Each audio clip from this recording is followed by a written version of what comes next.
also required some amount of infrastructural support. So we looked at some key areas such as pesticide storage. We looked at packing shed facilities. We looked at sanitary facilities on our farms. And COVID-19 would have brought a number of these things into focus, such as your hand washing and that kind of hygiene. So while we would have started this before COVID, now we are seeing all over where hand washing is important and how hand washing can be brought into your operations with simple implements, such as just using the buckets. You'll see them even at the bars as you go around as well, to ensure that persons were washing their hands. So this is an important part and something that can easily be implemented at the farm level as well. We also looked at worker recreational areas and also building the documentation process within the farm. We looked at soil and water testing. So while we say that it is important for you to reduce the risk at each stage, you want to also be able to produce records that will verify and assure that you took the necessary steps at the necessary action at the different steps. So we looked at soil and water testing and getting those results from accredited labs as well. Now, monitoring was also a major part of this effort. We looked at checking of farm records. You know that farm records is also another key important part, and a part that we constantly have to be engaging our farmers with respect to keeping records. So that was also a key part, and we continue to make that effort. We looked at farm signage. Farm signage is something that I think COVID had also helped in bringing into focus, where everywhere you go now, there is some kind of information that is posted about safety and wearing your mask. So the same things can be transferred. I think it's far more relatable now, where we can talk about farm signage and the need for that at the farm level as well. We looked at mock inspections and auditing of records as well as the production of a number of GAP manuals, good agricultural practices manuals for different areas as well. Now, this is one such example I wanted to highlight that we retrofitted a container that was able to provide some assistance with respect to recreational areas for bathroom facilities as well at the farm level. So this was suitable for areas such as on our agro parks as well, where we have a number of farmers utilizing the same land space. Now, since then, within RADA, we have continued with this effort. We have institutionalized all this food safety and good agricultural practices training.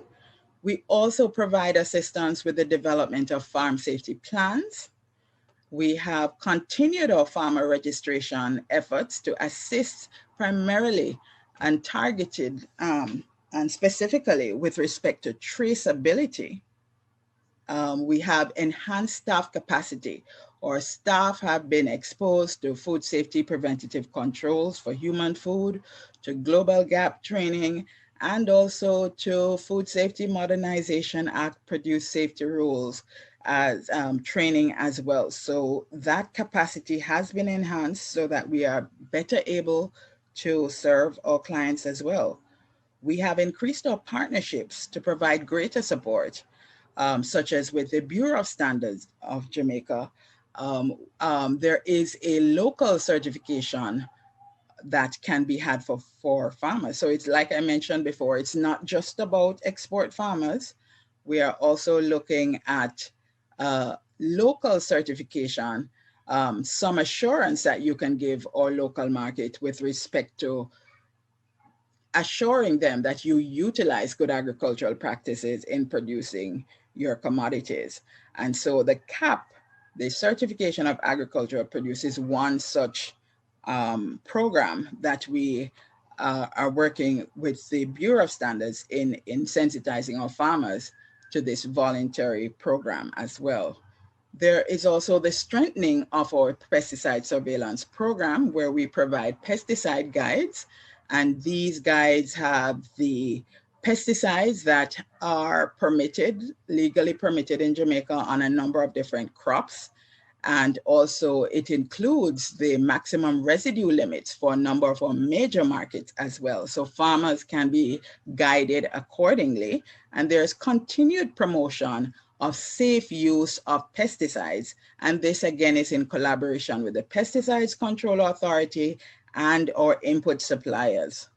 And of course, a major part of the food safety thrust is with our public awareness, with our consumers. And so we continue to engage our consumers, our public, with numerous media interventions, with our shows, with social media, and so forth. So in summary, I want to join with Paul Mayers of the Canadian Food Inspection Agency in saying that we cannot provide zero risk, because that does not exist. What we want to do is to make sensible use of the resources we have available to minimize the risk to consumers to the extent that we can. And with that, I want to extend to all of you on behalf of the Rural Agricultural Development Authority a good World Food Safety Day on Monday, June the 7th. Thank you so much.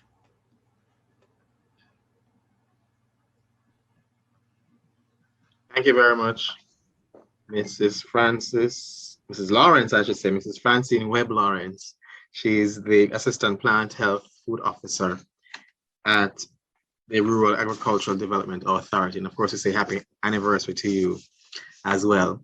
We're going to continue with presentations from entities under the Ministry of Agriculture and Fisheries. And we're going to go to Dr. Susan McLennan Miguel. She's a senior veterinarian specialist, and she'll be making her presentation on the Veterinary Services Division of the ministry. So we'll have that presentation now. Welcome, Dr. Miguel. Thank you. Welcome to all the invited guests, all our persons abroad. Thank you. And on behalf of the Veterinary Services Division, I am happy to bring greetings as well for World Food Safety Day, which will be celebrated on June 7th. Today, my presentation will be on the Veterinary Services Division, food safety policies and regulations. The Veterinary Services Division of the Ministry of Agriculture and Fisheries is a designated competent authority with responsibility for the administration of the National Animal Health Certification, disease surveillance, prevention, eradication, and control programs. We have this motto that we have. We are ensuring healthy animals for a healthy you. But even though I'm speaking on behalf of Veterinary Services Division, food safety is a shared responsibility. And so we and the veterinary team that is in Jamaica, our stakeholders, our farmers, our processors, our traders, if we work together, that's the only way we can make food safety a reality here in Jamaica.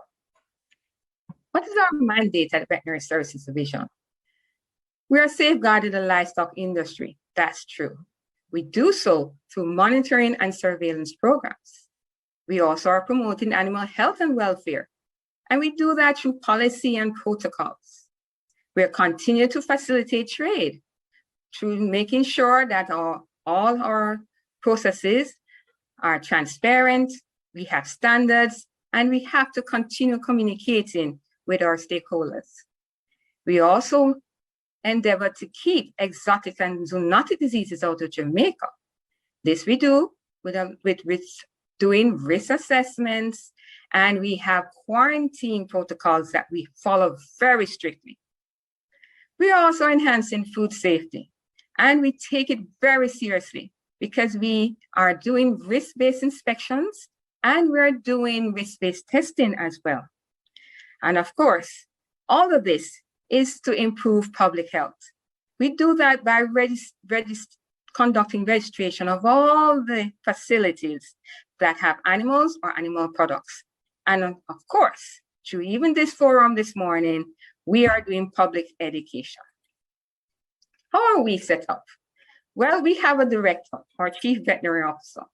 And of course, we have the supportive administrative staff with secretarial staff and finances. But the real technical support is through 4 units that we have. We have a laboratory services unit. We have a permit and quarantine services unit. We have field service, also with artificial insemination animal fertility unit.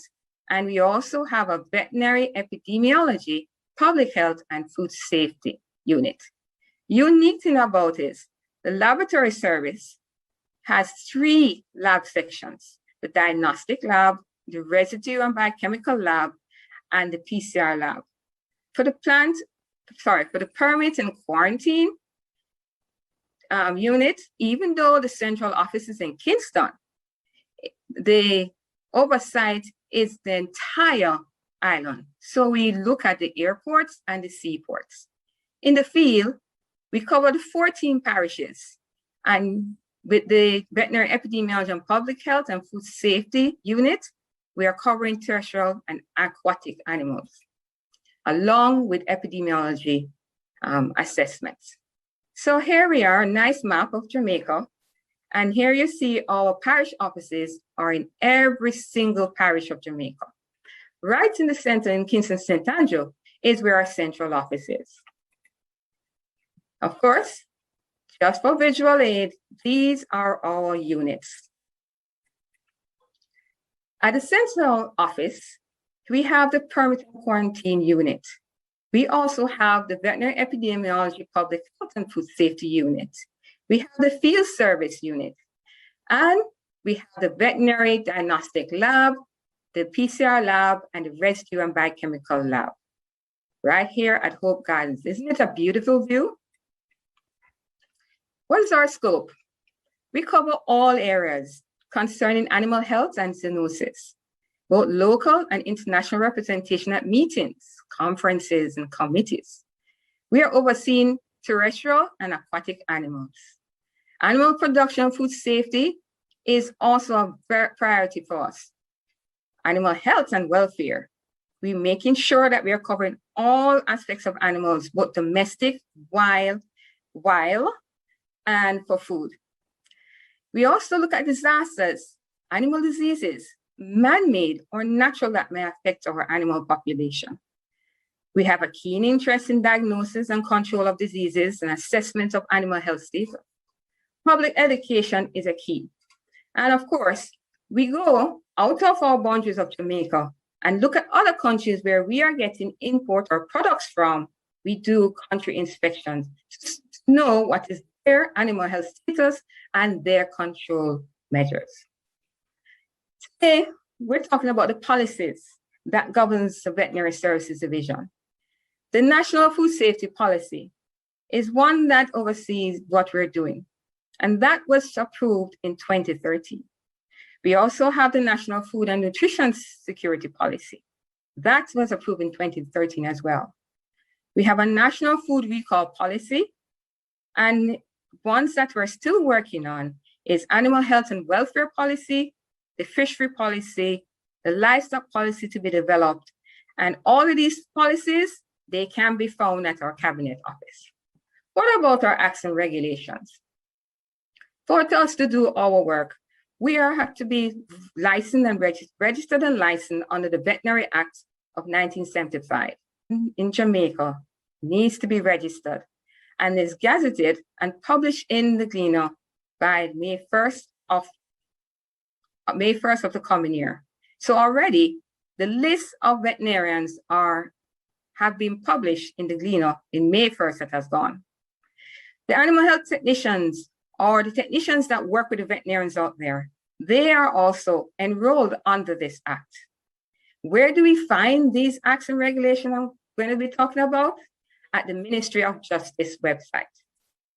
We also have the Animal Disease and Importation Act from 1948 and its regulations 1983. We have the Meat Products and Meat Byproduct Act of 1999. We have the Aquaculture, Inland Marine Products and Byproducts Act of 1999, but now it has been amended to add local trade in 2013. What about the regulations? The Aquaculture, Inland and Marine Products and Byproducts Inspection, License and Export Regulation of 2000 changed its name and now is known as Aquaculture, Inland and Marine Products and Byproducts Inspection and Certification of Fishery Facilities with prescribed forms.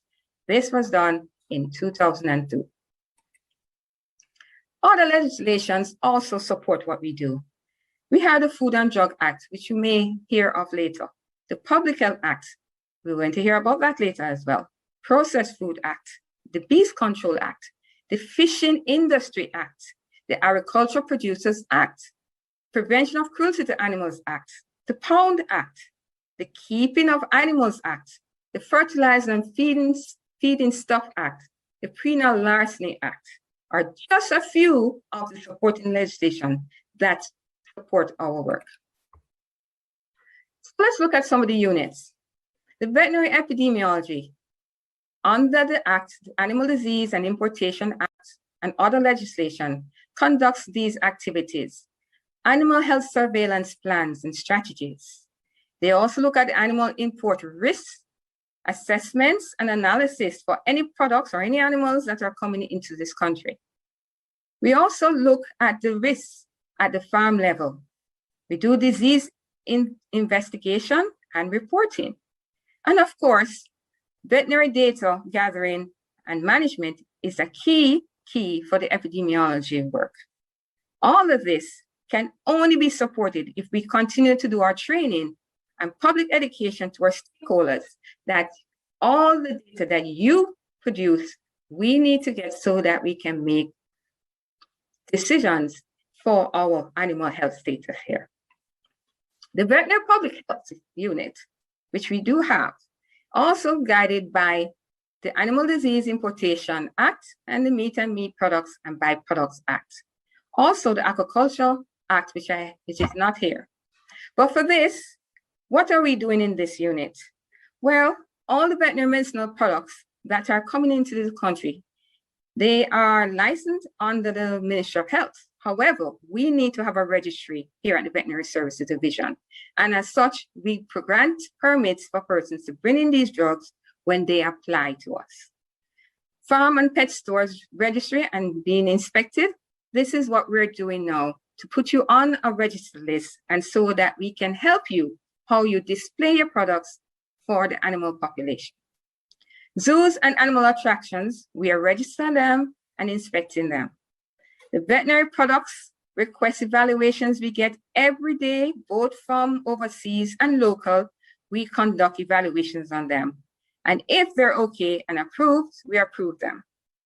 The zoonotic disease surveillance is an ongoing effort that we do.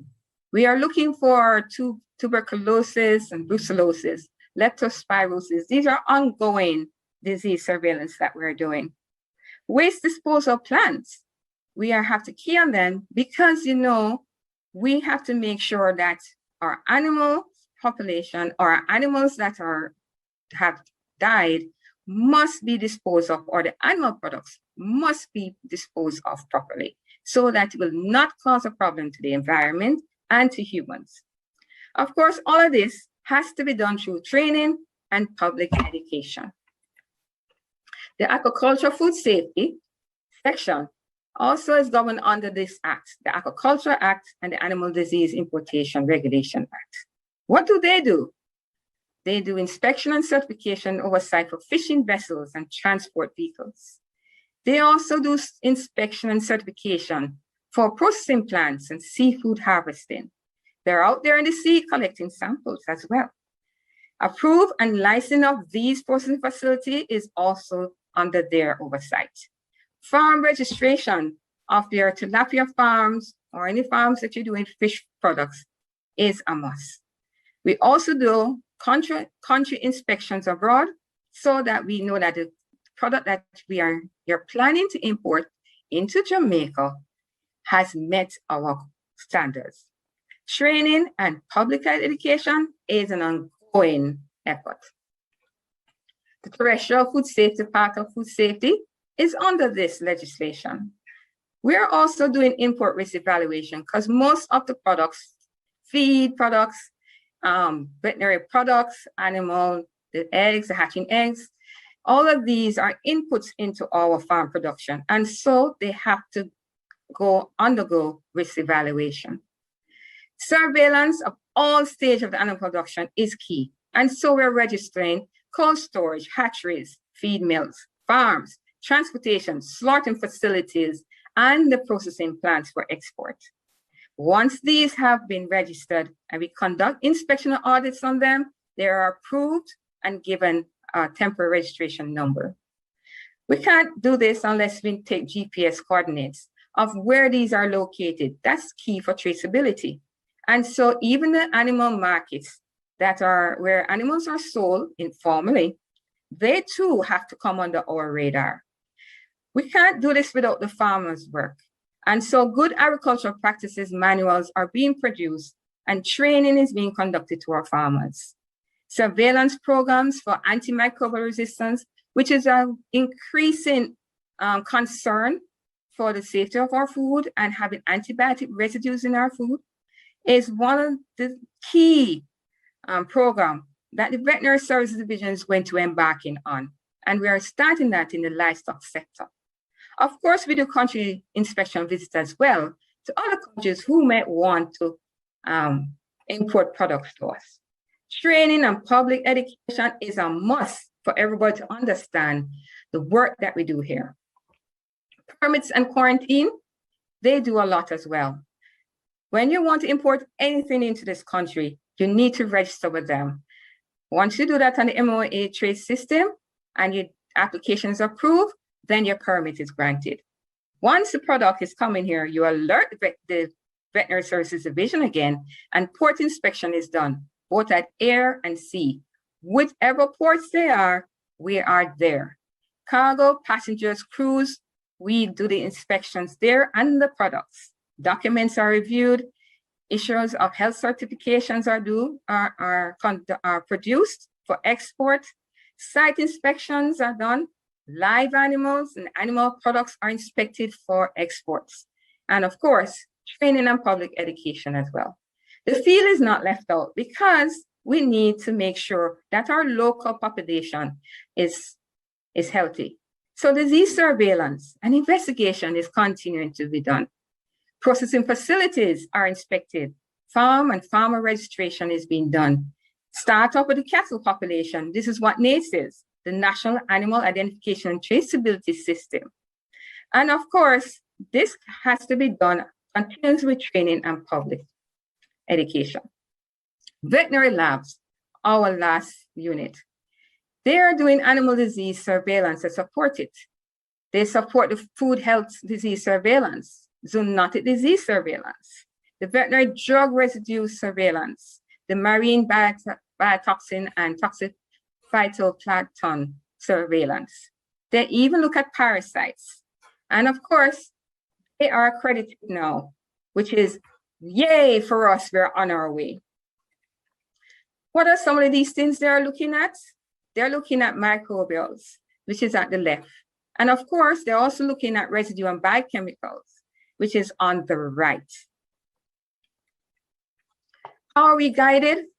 OIE, World Organization of Animal Health, which originated in 1924, have provided with the government of Jamaica and vet services all the technical health, animal health code, aquatic animal health code, and diagnostic manuals to help us to strengthen our veterinary services support. We have focal points for animal production and food safety, which I am one. And foods, we also have a focal point for veterinary medicinal products. And we have a focal point for fishery products.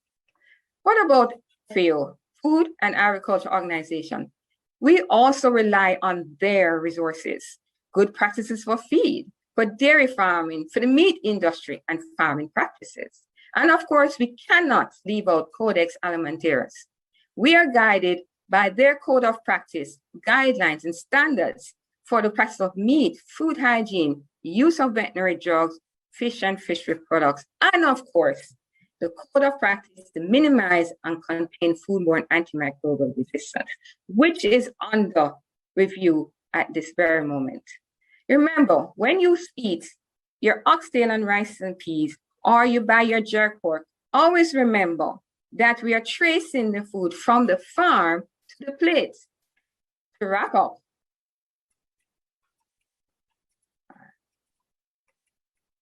all right, sorry about that. I have to go to the last slide. Wasn't working. So to wrap up, Veterinary Services Division Food Safety Legal Framework, we are collecting, analyzing, and disseminating information. We are a science-based approach. We're publicizing health standards and animal products. We are conducting controlled products because we want to provide guarantee to our stakeholders. And of course, we are implementing zoonotic disease programs so that we can improve public health.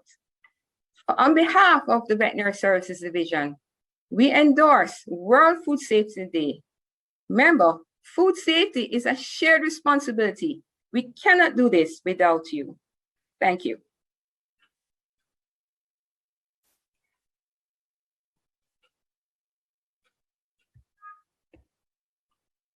We got to be careful when using pesticides. All right, Richie. Oh, go on. Can you out to mash up some spraying idea? Yeah, I go spray them corn there. So, are the tree wearing the protective gear? Boy, the sun too hot for suit up here, man. So you did read the label before you start?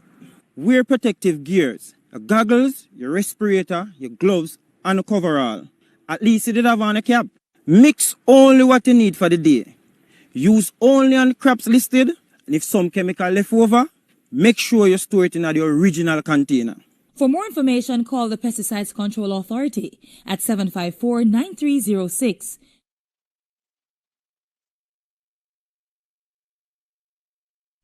All right, thank you very much, Dr. Miguel, for that presentation. And I think that concludes the presentations from the Ministry of Agriculture and Fisheries, the food safety regulations. And there, of course, we would have had Mrs. Frances Webb Lawrence before speaking about plant safety.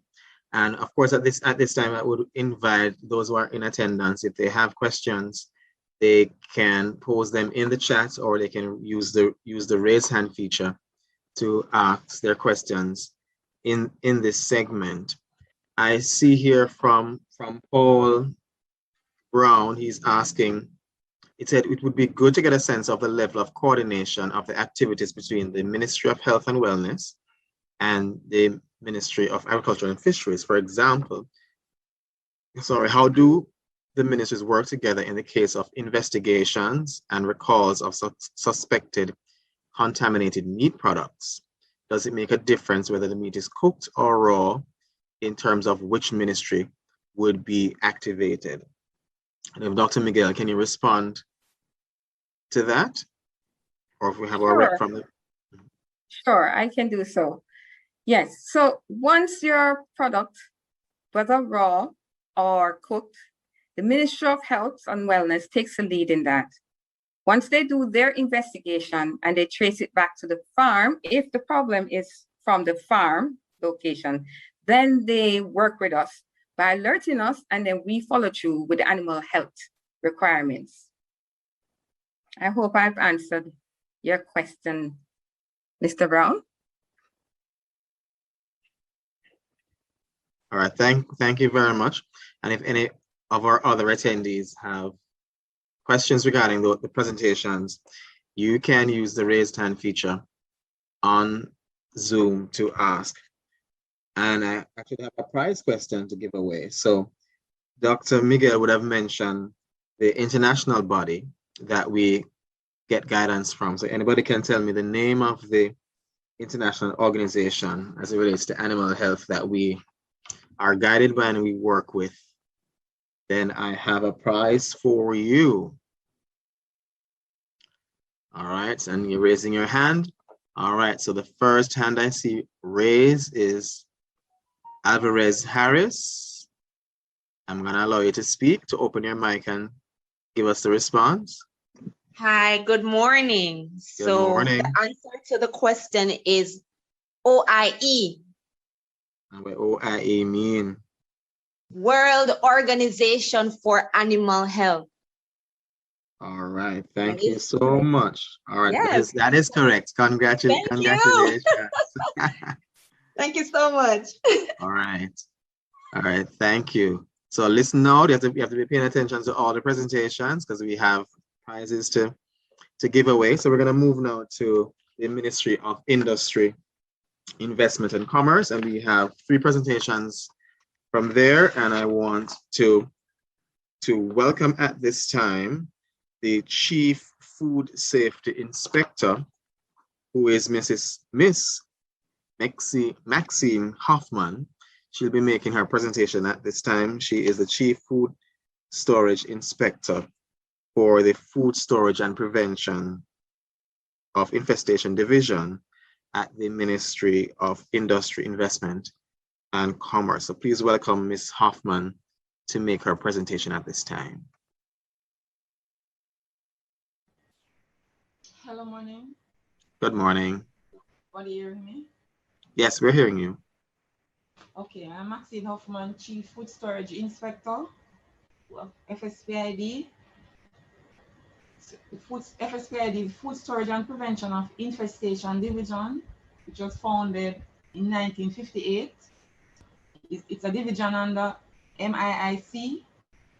Our Act and Regulations was amended in 2019. And we operate under the FSPI Act and Regulations. Our function is to ensure food safety and wholesomeness and assist in mitigating loss of merchandise. We provide technical and regulatory services to ensure the safety and wholesomeness of food and feed entering commerce through sound scientific principles in a timely and professional manner. It is a division that is equipped, structured and staffed with qualified and competent persons to properly implement government policies. The division is comprised of more than 1 unit. One unit is the Inspectorate and Disinfestation Unit, the IDU, and there are also 4 testing labs. These are the Microbiology Lab, Entomology Lab, the Pesticide Residue Lab, and Rodent Biology Lab. There's also a research lab, which is the Post-Harvest Lab. The Inspectorate Unit, or the IDU, has responsibility for reducing food and feed loss due to infestation and contamination. The unit routinely inspects food and feed, any place, premises, or vehicle, which vehicle includes cargo ships and aircrafts, where food is kept for sale, is stored, manufactured, processed, or is being transported.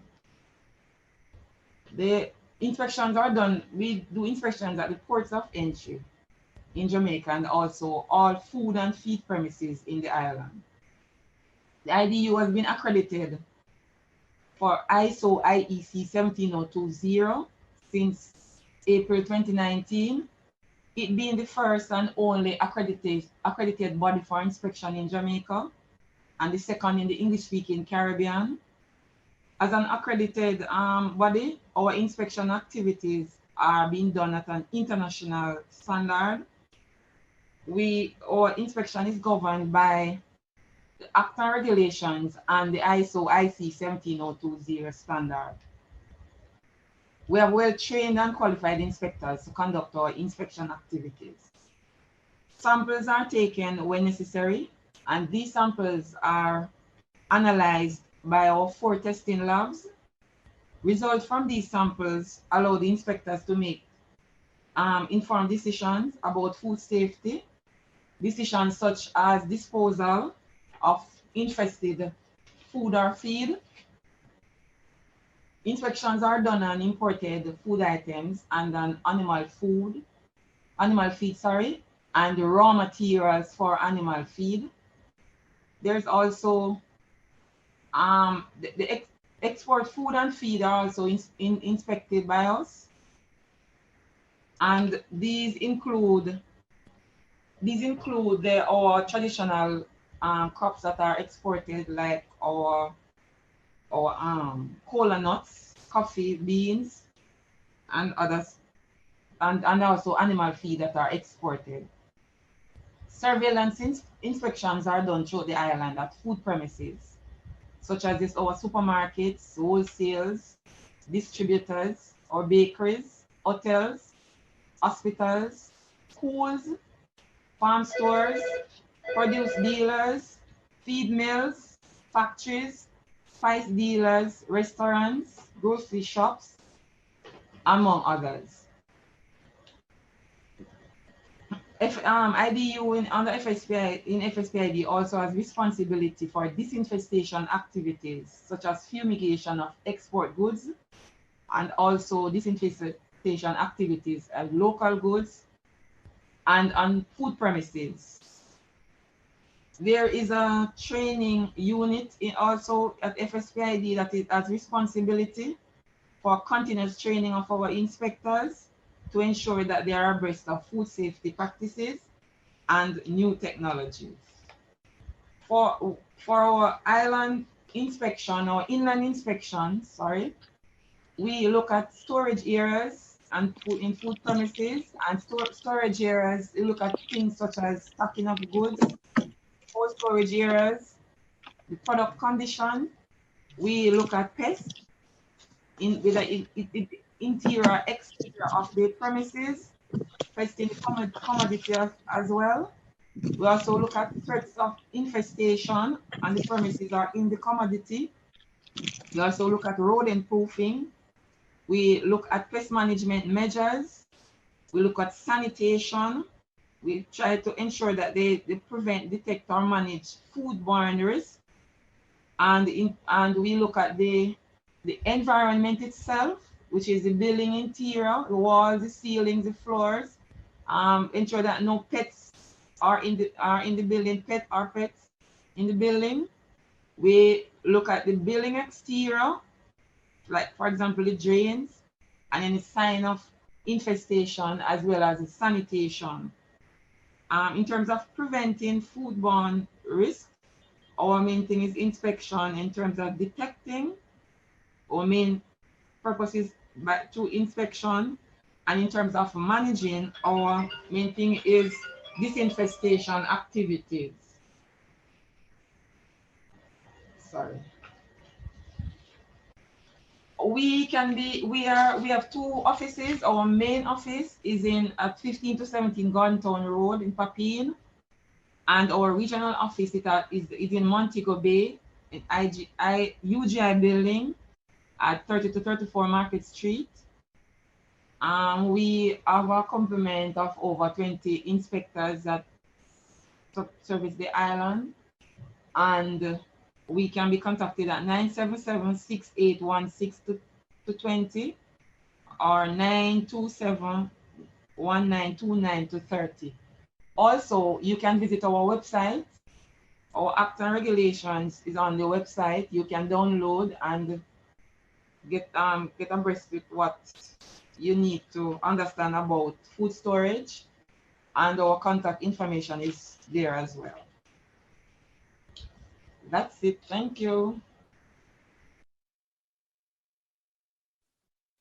Thank you so much, Ms. Hoffman, and good to learn more about your division. We're going to move to the next presenter from the Ministry of Industry, Investment and Commerce. And under that ministry, we have the Bureau of Standards Jamaica, and Mrs. Sharika Satchel Knight is our presenter from the Standards Division. So we welcome Mrs. Satchel Knight at this time to make her presentation.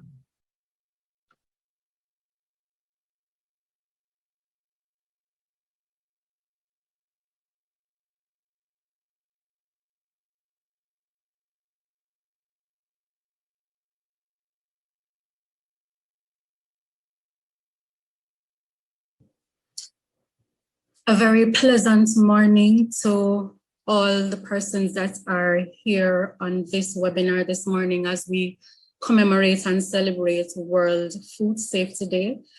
Please confirm if you are seeing the projection of the presentation that I'm about to go through. Yes, we are. Fantastic. Thank you so much. As was mentioned before, my name is Sharika Satchel Knight. I'm the coordinator of the Food Safety Modernization Branch at the Bureau of Standards, Jamaica. And it is my pleasure to present information regarding BSJ's role BSJ's role related to food regulations, and that is for the local and for the international market.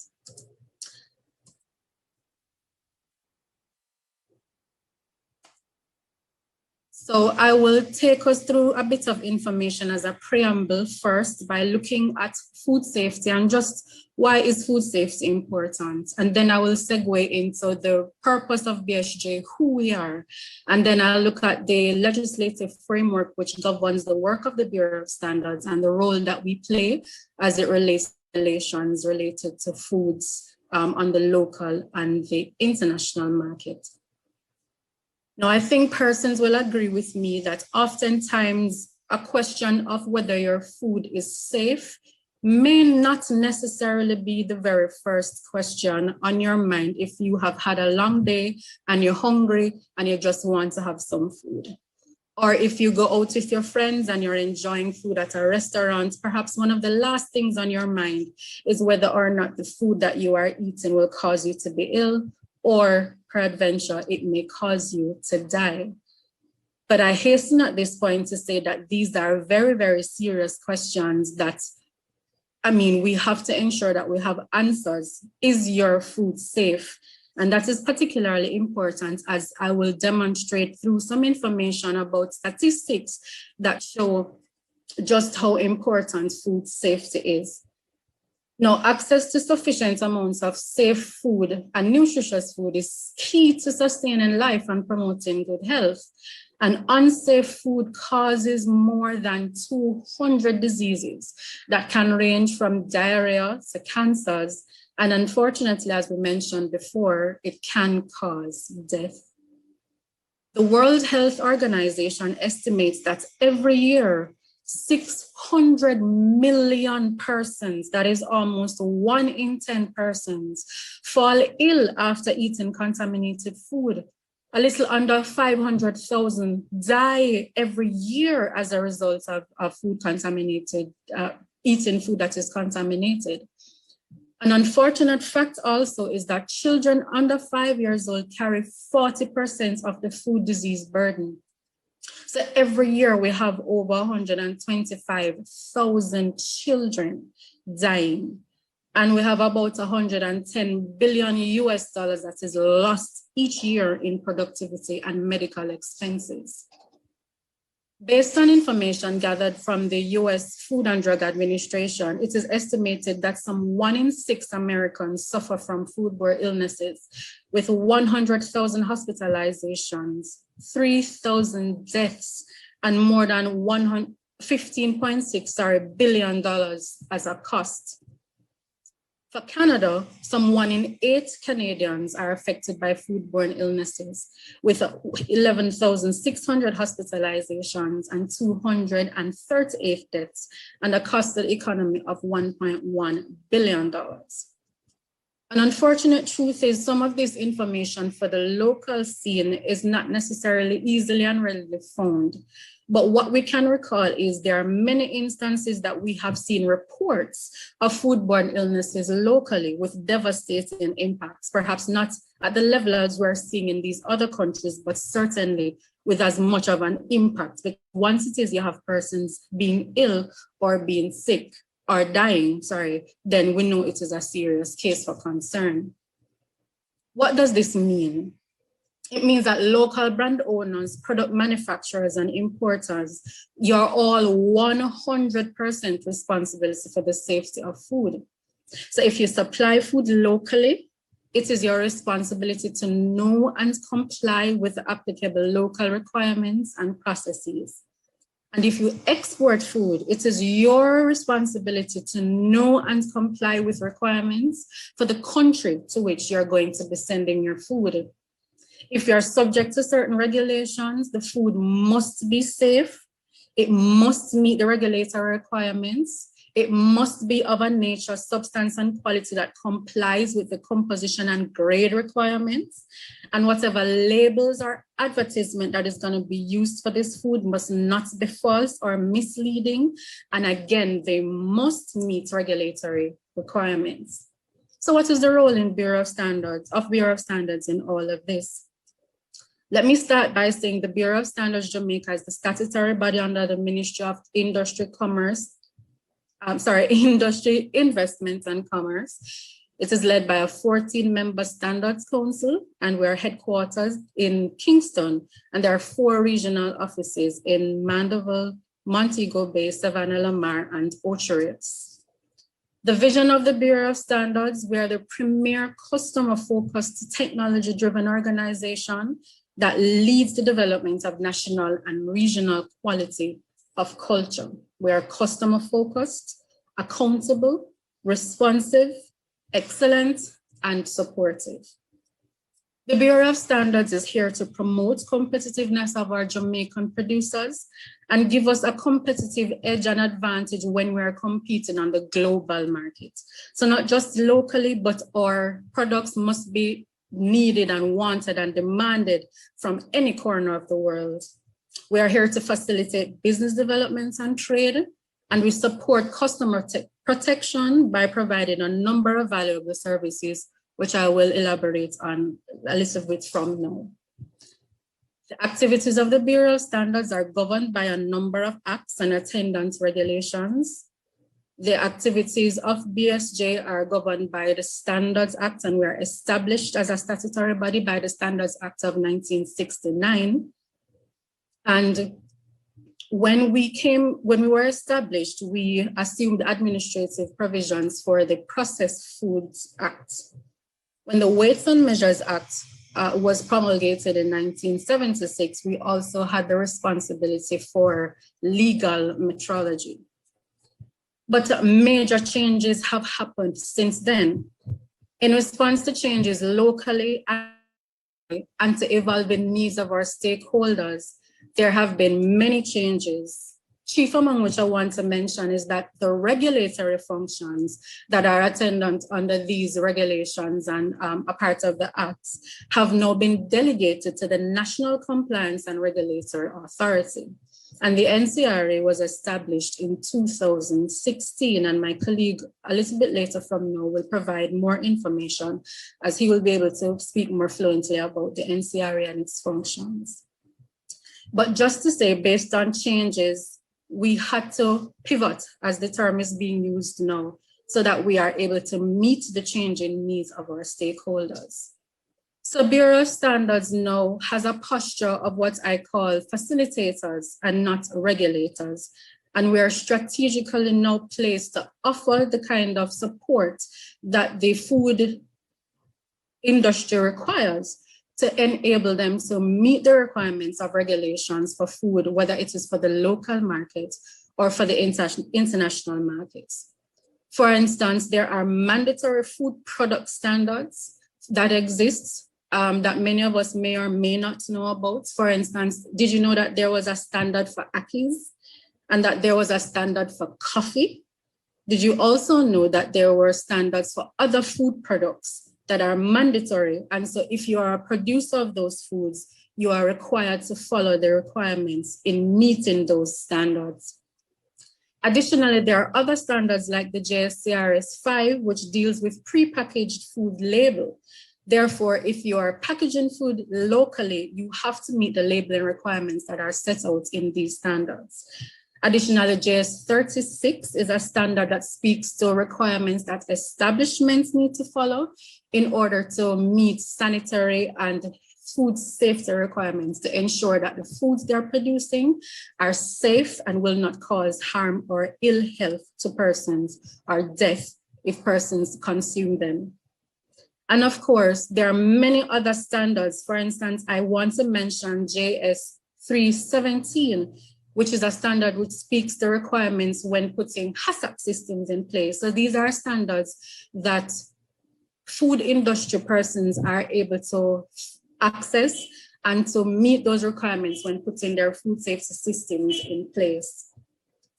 Additionally, there are international regulations and acts that are required if persons are going to be sending their food to these markets. For instance, I mentioned earlier that it is important to know the regulations that are required for the markets for which you intend to send your food.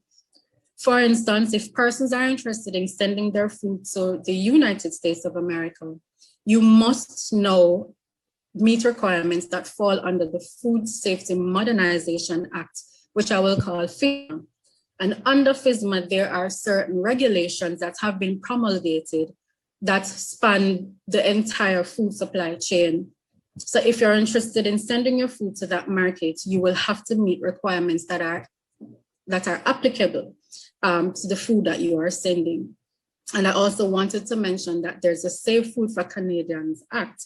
So persons who are interested in sending their food to Canada, you have to meet those requirements. And so it is many other countries will have their acts and attendance regulations, and therefore persons must meet those requirements.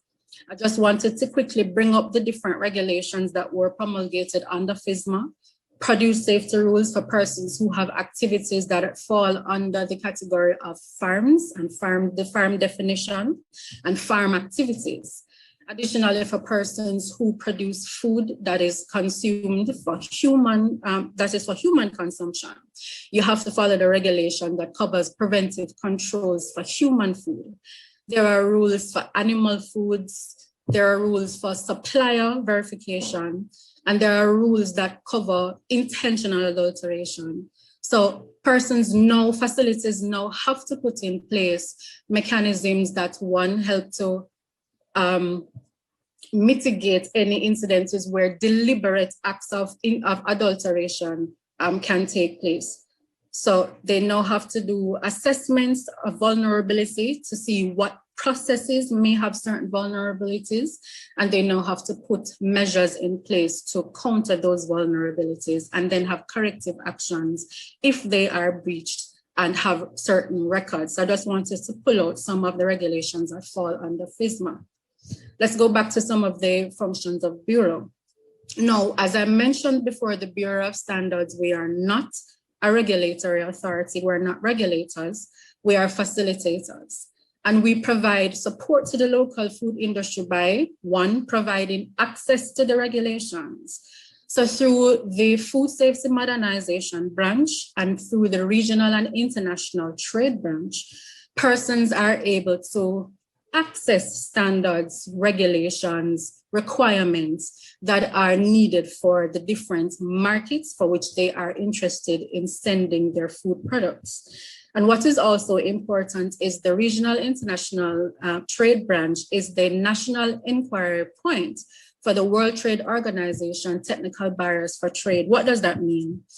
If countries across the world are updating their regulations pertaining to food and other products and services, that information will be notified, and the notification comes through that branch. So persons are able to request information regarding the market requirements for that country. The role of the Food Safety Modernization branch is specific to the US market and the Canadian market. And based on information we collated last year, there are other markets that are now being requested from the branch. And so we will seek to expand as best as possible to provide that information about other areas. But certainly, some of that information can be gleaned from the regional and international trade branch.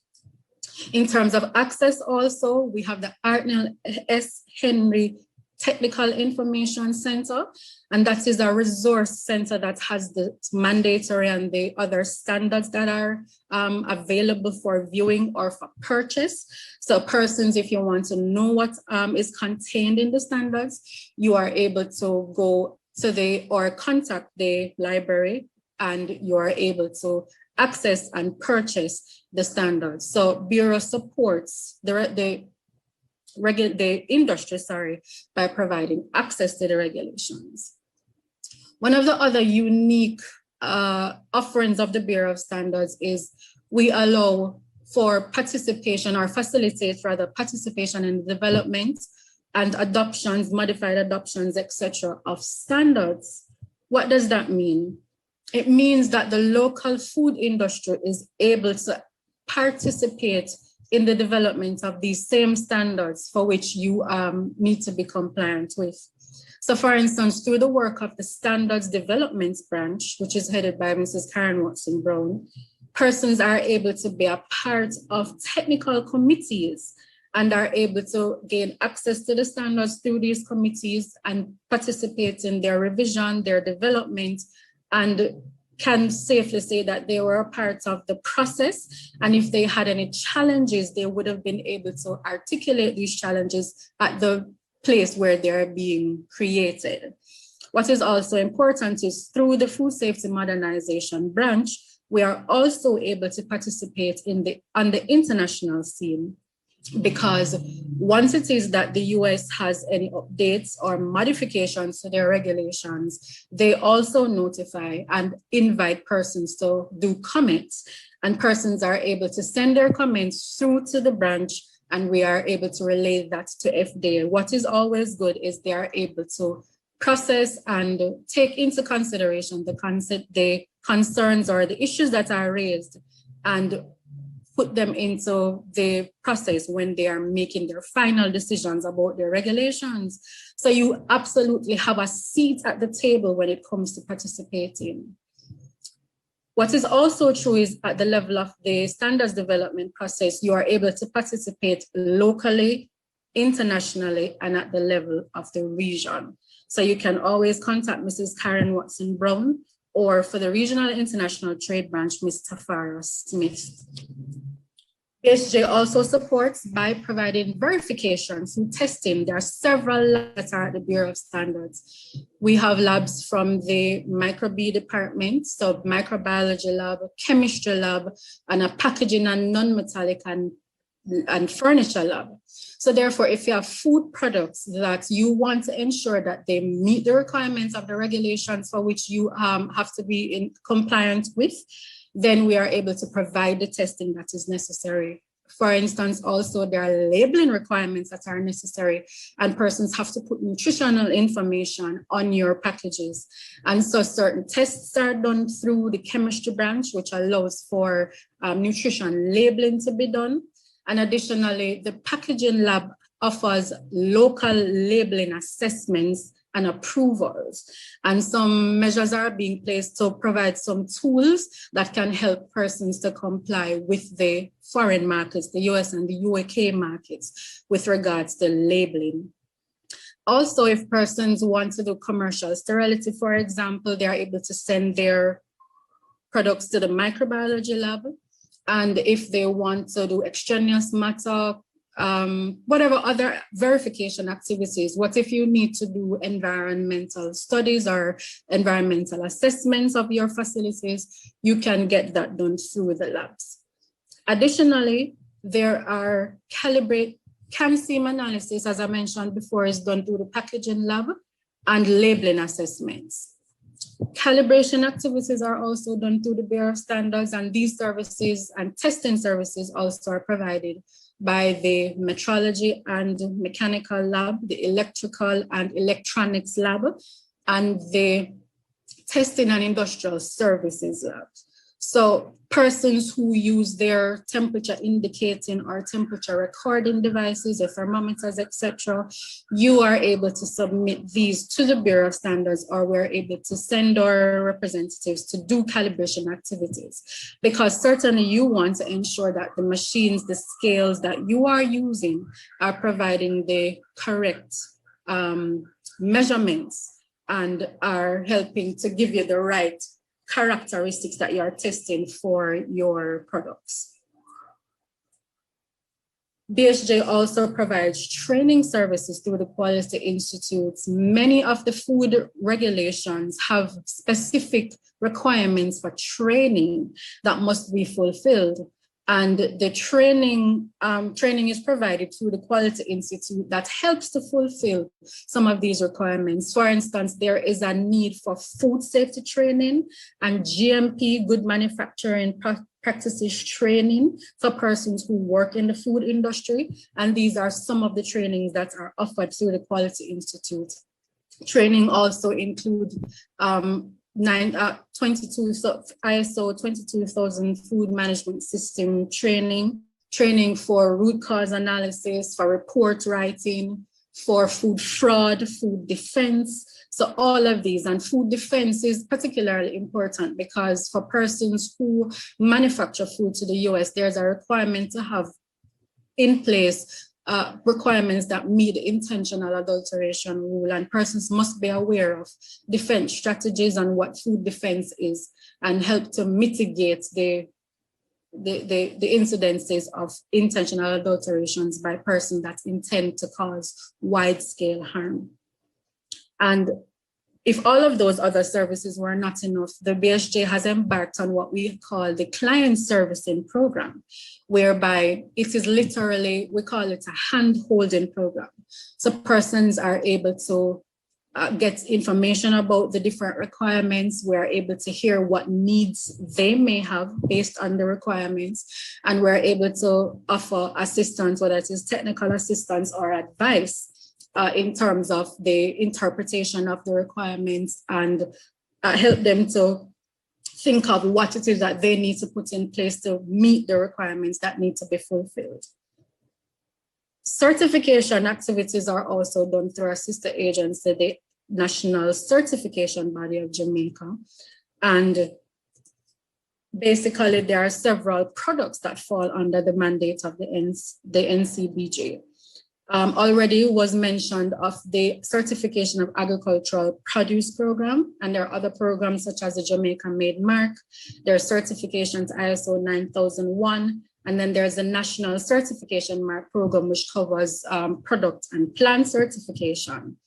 The NCBJ is also responsible for organic certification, so you can contact them for more information where that is concerned.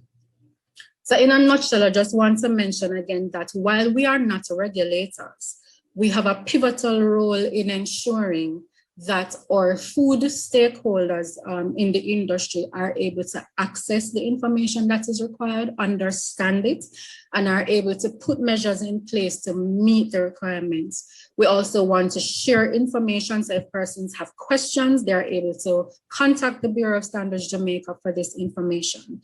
If there's testing that you need to be done, whether on food products or the equipment that you need, you want it to be calibrated, you can send those on as well. I think I want to think of the Bureau of Standards as almost like a treasure trove. There is a myriad of resources that can be accessed. And so we invite our food safety, our food industry persons to make contact with the Bureau of Standards so that we can help you in your bid.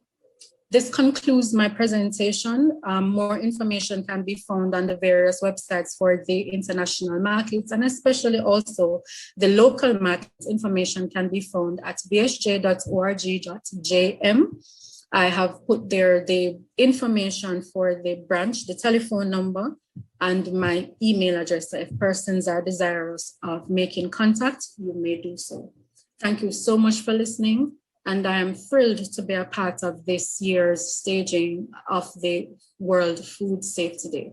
Thank you for the invitation, and I hope the information was meaningful. Thank you. Thank you very much, Mrs. Knight. And of course, the information is useful and timely.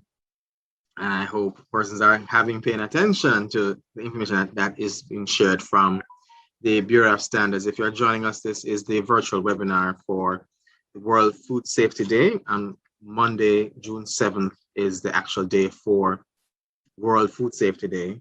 But we are hosting this webinar today.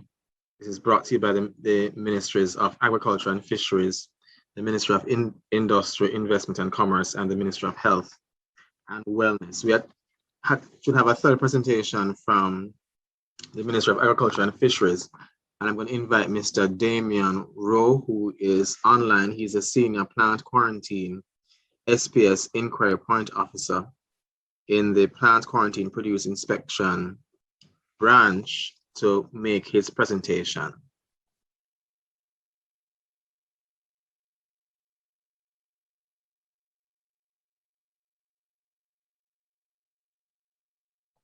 All right, thank you. Good morning, everyone.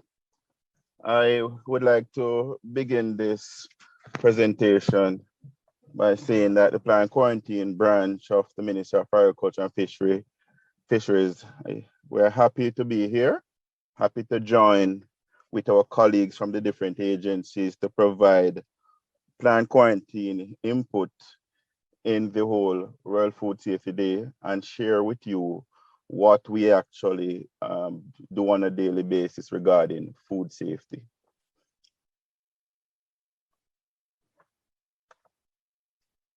So we are to appreciate plants because plants provide over 80% of the food that we consume, and of course, the things that we use plant for, to make furniture, to make pallets. Even in your home, you can find so many things that are made from plant materials, and we have to give thanks for that, right? And that's why we are here at Plant Quarantine so appreciative of plants, and we try to respect the movement to protect plant life as much as possible. In the year 2020, we celebrated International Year in Plant Health, and we constantly try to remind all of our colleagues that the International Year in Plant Health continue even in 2020 and 2021.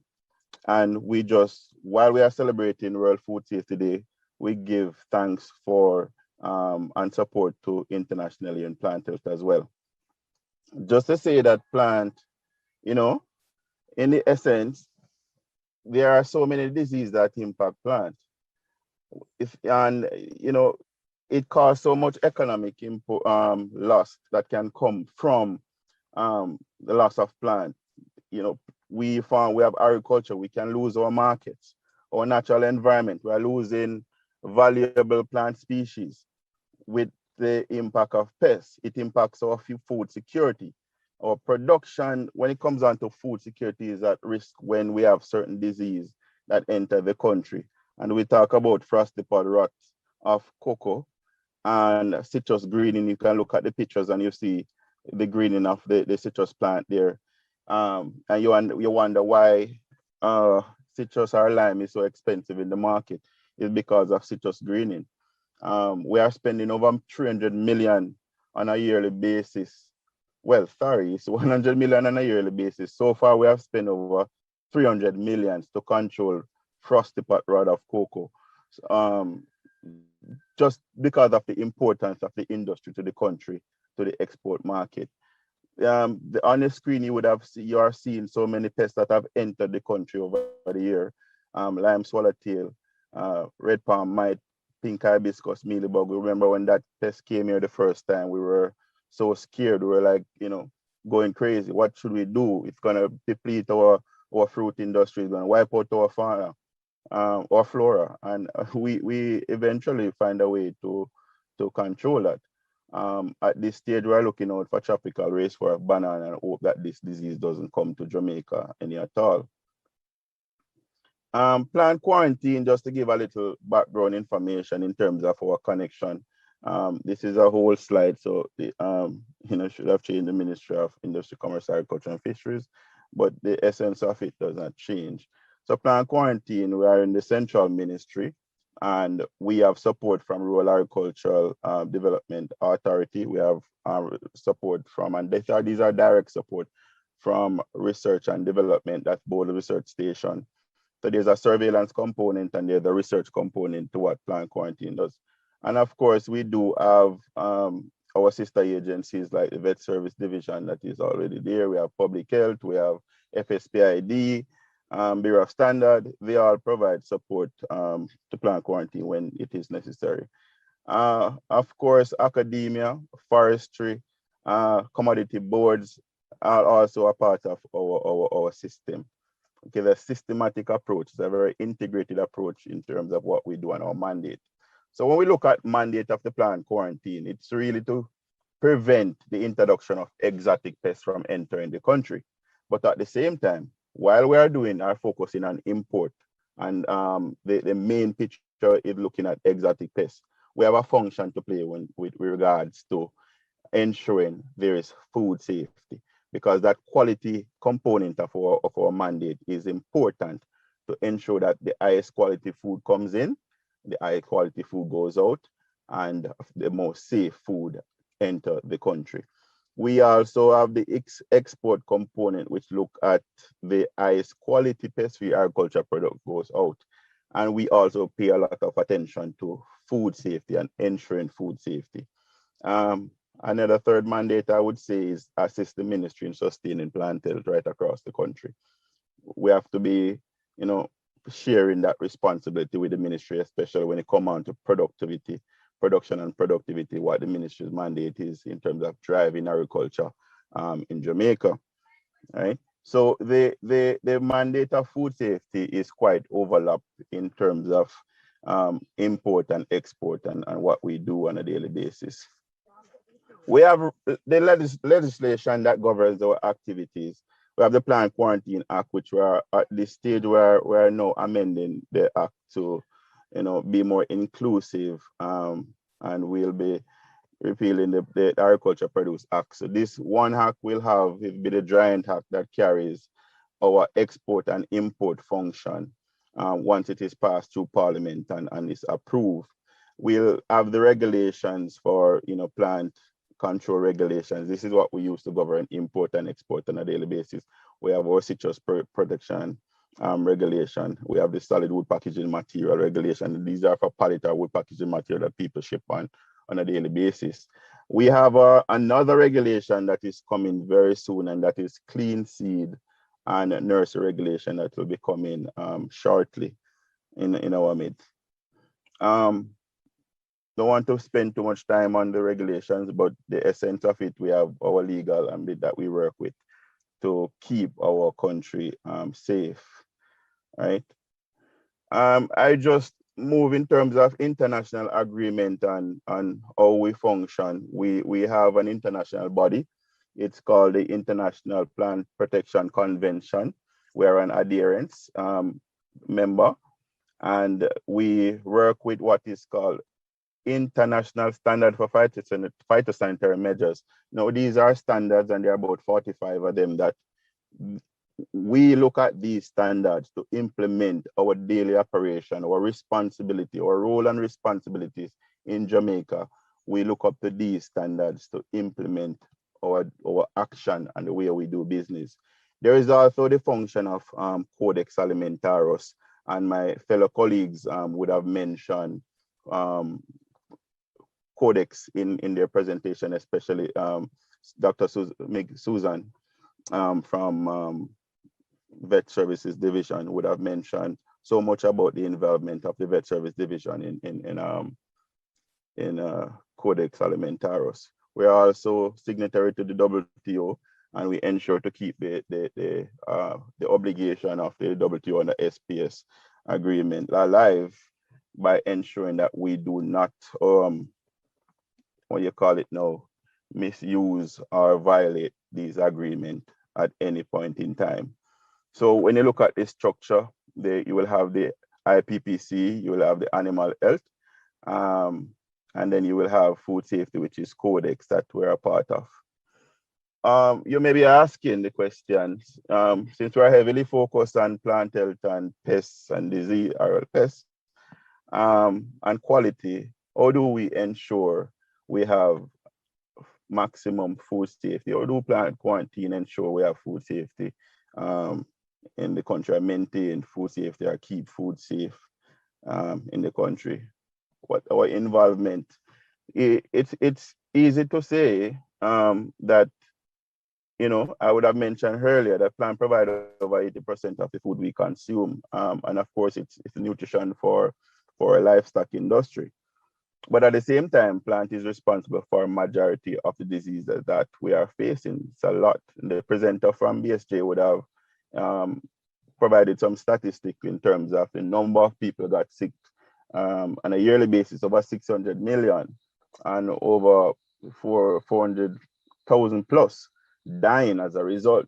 And interesting to say that of this 600 million people that get sick on a yearly basis, 40% of the 600 million are children under the age of 5, right? And that is in the region of over 100,000. So that is very alarming.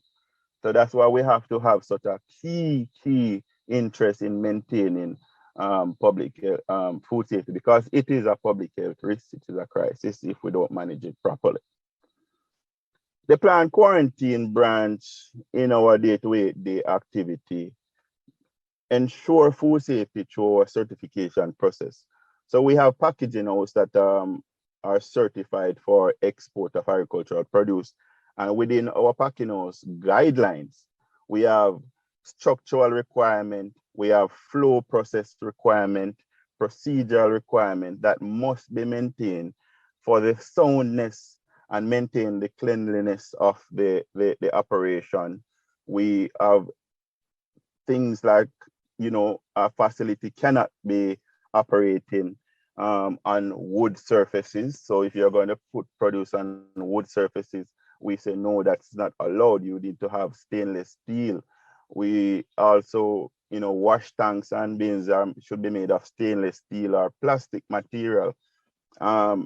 Your structure should be made from material that can be easily cleaned, like concrete wall, metal sheeting wall.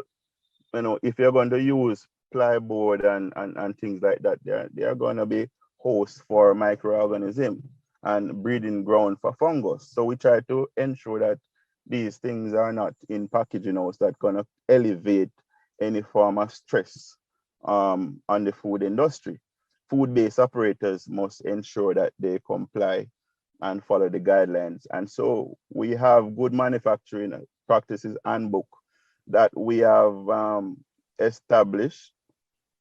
This was published in 2018, and it is a useful book. You can find it on our website. I've provided the link. You can find it on our website, and it's, if you like to read online, it's a good read online. But if you want to print it down, you can also print it down. It's free and accessible. So it's provide a good systematic approach to food safety, how to maintain your facility to prevent foodborne disease from entering the facility. At the plant quarantine, we also do frequent packing house monitoring. So on a daily basis or quarterly, whichever we choose, we schedule it to how it suits us. And we'll go to these packing houses and check to see what the operation is like. We want to know if a company say they're going to pack breadfruit. This breadfruit is not being packed in some bush and then comes to our export complex for export. We want to know that breadfruit is being prepared in the packing facility. We want to know that peppers are not placed on the ground. Remember, pepper it could be considered a finished product. It's something that you can just take up and eat. Same for mangoes. You just probably have to rinse it off and you go ahead and eat. So you can imagine if a pathogen enter the structural membrane of these commodity and enter the flesh area and cause pathogenic disease to enter your body. This is the way that most people end up get sick. Food that are on the ground and so forth are, adulterated food entering the food chain and get to the market, and people consume it and get ill. So we have to be careful that we don't have people packing outside of the rule that is established for them to keep the food safe. And that is very important for people who are operating food-based businesses and even home. You're at home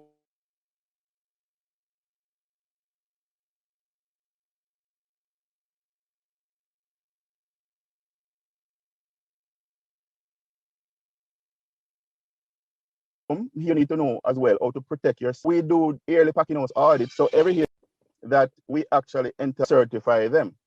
Once they have maintained the integrity of the facility, we'll recertify. We do sample collection, and this is work with public health, pesticide control authority section. Well, the Ministry of Health, the pesticide control authority section, and we collect samples. So for import, we'll collect samples of grape, we'll collect samples of strawberry, to run what is called MRLs, to see what type of chemical they use to treat these commodities, and if there's any adverse findings or any illegal substances that are showing up on our import, because we don't want any of our people to actually get sick here. So we'll do that. We actually take action, and we are very, very active when it comes on to taking action. We work with the recommendation of public health. So if there's a foodborne crisis, you can remember we have issues with lettuce in the United States, iceberg lettuce, romaine lettuce. And of course, we have issue as recent as 2020, we have onion, or I think it was an E. coli outbreak in onion in the US.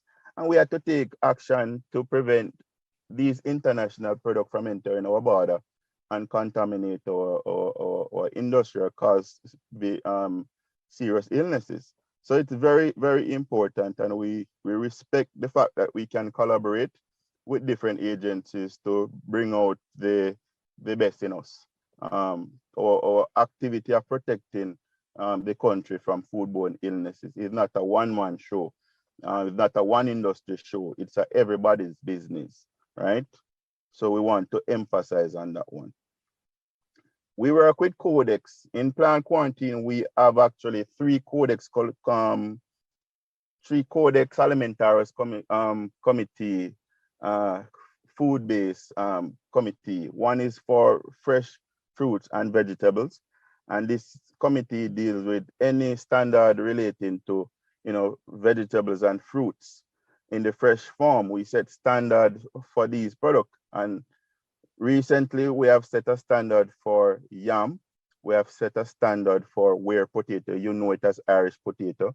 We have also set a standard for garlic, and there's a standard for pepper. There are so many standards. So if a food-based operator or any exporter want to know where to go and find standards that they can help to improve their business, you can go on the Codex Alimentarius website and look for standards, and you will see the different standard that may be relating to your type of operation.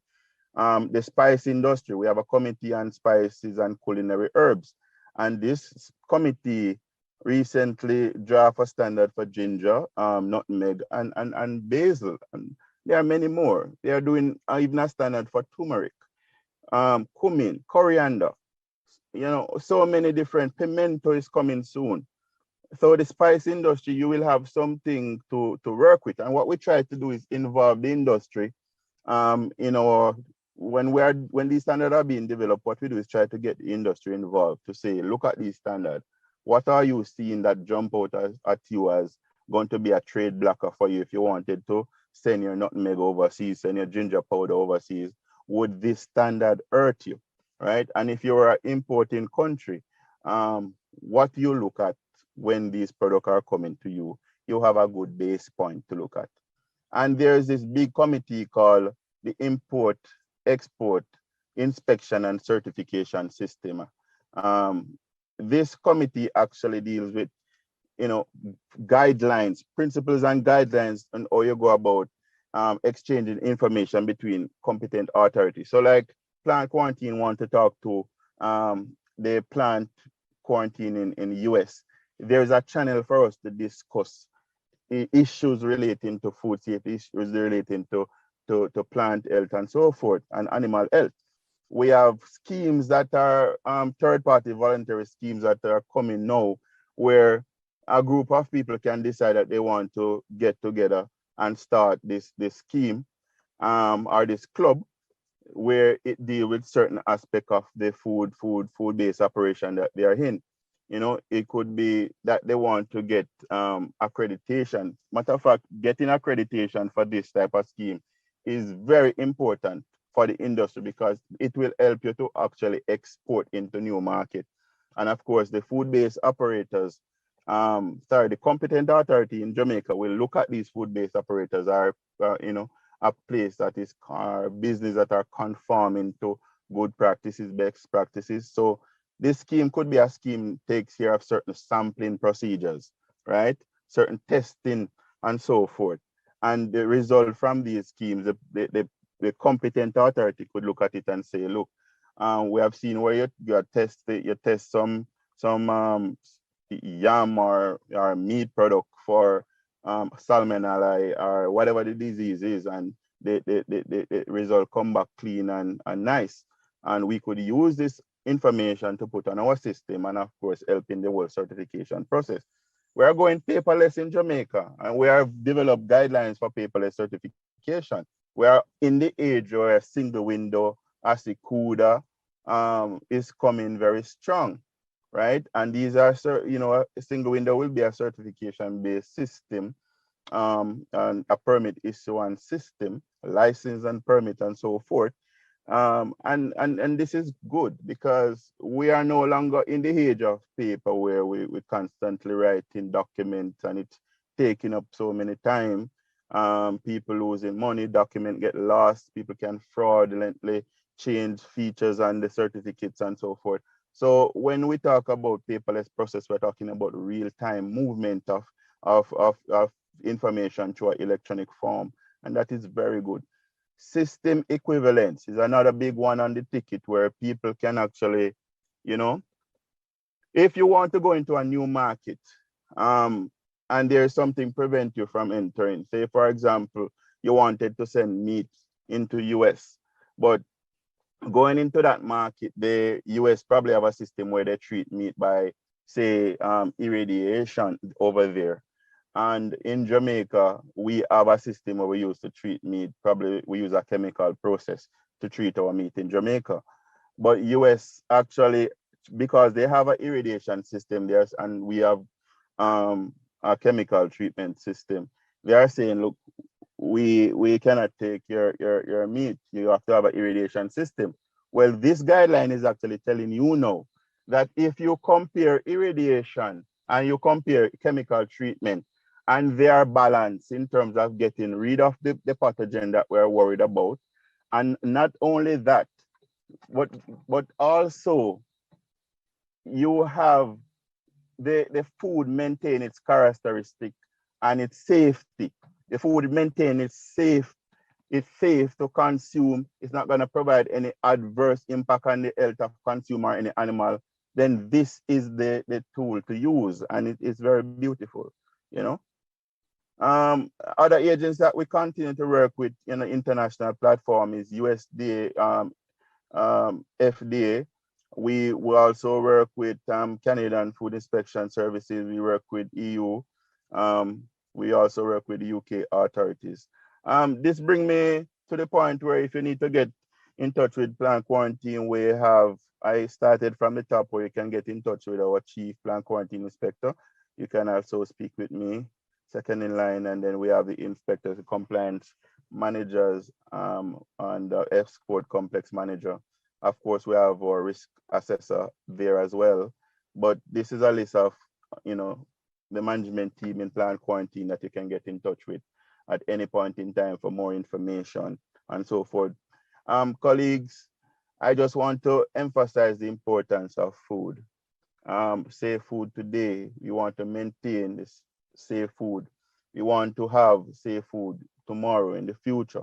We want to ensure that safe food is everybody's business. And we want to keep that as a practice. We want to have it in our practice, in our operation. We want to memorize it, right? That the importance of safe food cannot be ignored, and it can only make you an healthier person and make your business even more healthier. That's the end of my presentation. Any questions I will be happy to answer. Thank you very much. Thank you very much. Mr. Rowe for your presentation, and we'll be taking questions right after this presentation. We're going to go back to presentations from the Ministry of Industry, Investment and Commerce. You can stop sharing now, Mr. Rowe, while we prepare to hear from Mr. Lentworth Clark. Sir Rowe, you can stop sharing the screen so that we can have, thank you very much, that we can have Mr. Lentworth Clark. He's from the National Compliance and Regulatory Authority, NCRA. And he's going to share his presentation with us. You can go ahead, Mr. Clark. Thank you so much.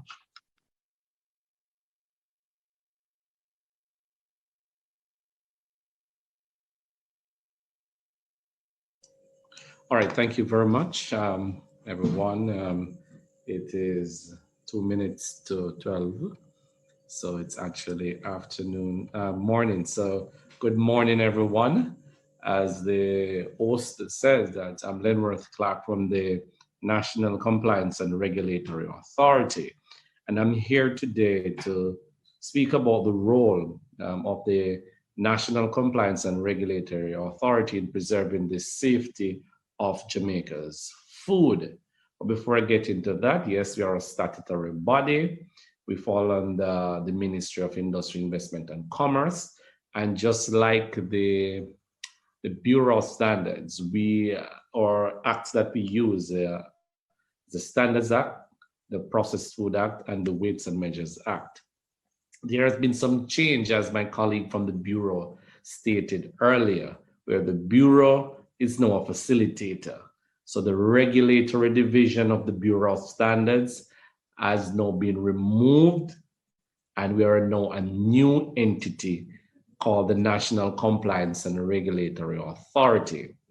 This basically is where the inspectors are. So we are the regulator.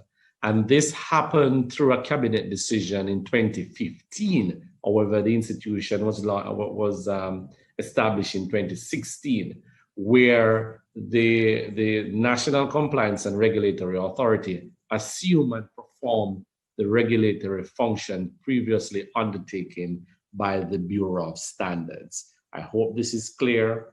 I would also like you to share this information to anyone, so you can see the clear disparity or the clear functionality between the NCRA and the BSJ. As my colleague said earlier, they are now a facilitator. We are the regulators. At the NCRA, we have 3 inspectorates: the Food Safety Inspectorate, or Import and Domestic Commodities Inspectorate, and our Legal Metrology and Petroleum Inspectorate. As you can see, we regard food safety as extremely important. Hence the reason we have an inspectorate just for that. So we deal with food safety in that inspectorate. You have the Import and Domestic Commodities. They're the ones who conduct inspections at our ports of entry and also in our retail outlets. The Legal Metrology and Petroleum Inspectorate, they conduct inspection or testing and verification of weighing and measuring devices, like when you go to your gas stations, or if you go to your supermarkets and you see the scales, or in processing plants. We verify those scales that they use. We have our core values, what we call ICARE: integrity, confidentiality, accountability, impartiality, respect, and excellence. You can actually go on our website and you will find all of this information, so I won't necessarily go through it. I'm confident that everyone here, that whenever you consume food, you'll prefer to be that emoji on your right other than the one on your left. You don't want to be sick whenever you consume food. Also, if I ask you the question, would you consume any one of this food? I am confident that the answer would be no. We have already exhausted some of these in terms of maybe what a food is. We consider food any substance, whether processed, semi-processed, or raw, that is intended for human consumption. And it doesn't include cosmetic, tobaccos, and substance that is used only for drug. And again, we have exhausted what food safety is. I don't necessarily have to go through those again. So getting to the main point, what our roles is in food safety as the National Compliance and Regulatory Authority. What we do, we conduct inspections both in the domestic market and at our ports of entry. And this is done by registering food establishment using the JS36, which is a Jamaican standard specification for processed food in general. For the year figure,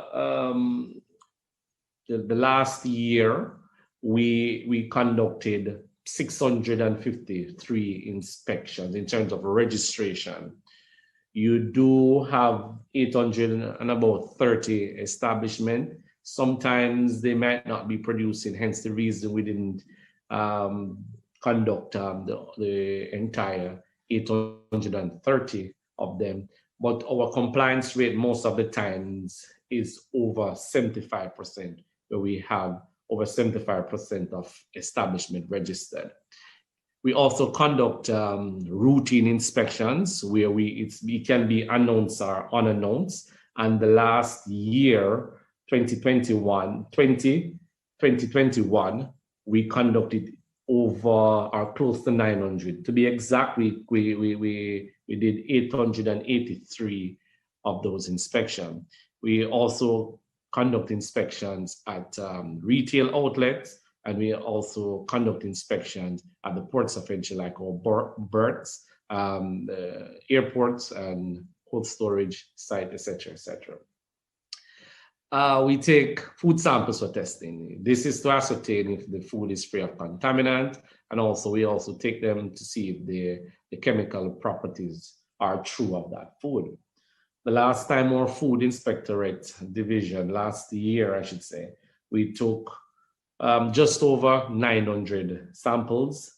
The units equate to 2,789 samples that we took. And what we do too, whenever we take these samples, is that we provide feedback to our clients. We also take samples of labels, because label is very important in food safety, to ensure that they are in compliance with our CRS 5, and CRS in this case mean CARICOM regional standard. And as you can see, the long name for it is the Jamaican standard specification for labeling of prepackaged food. So we are the entity that is responsible for labeling of food. I made mention of this earlier. We analyze and interpret test results and to provide feedback to our clients. If it is satisfactory or unsatisfactory or even undesirable, we ensure that we communicate all of this to our clients to see if they can get adjustment to whatever parameter. And we state the parameters that are not met. We also certify food by preparing certificate of approvals, and these are mainly done through meat products like cured meat, canned meat, sausages, frankfurters, among some other foods.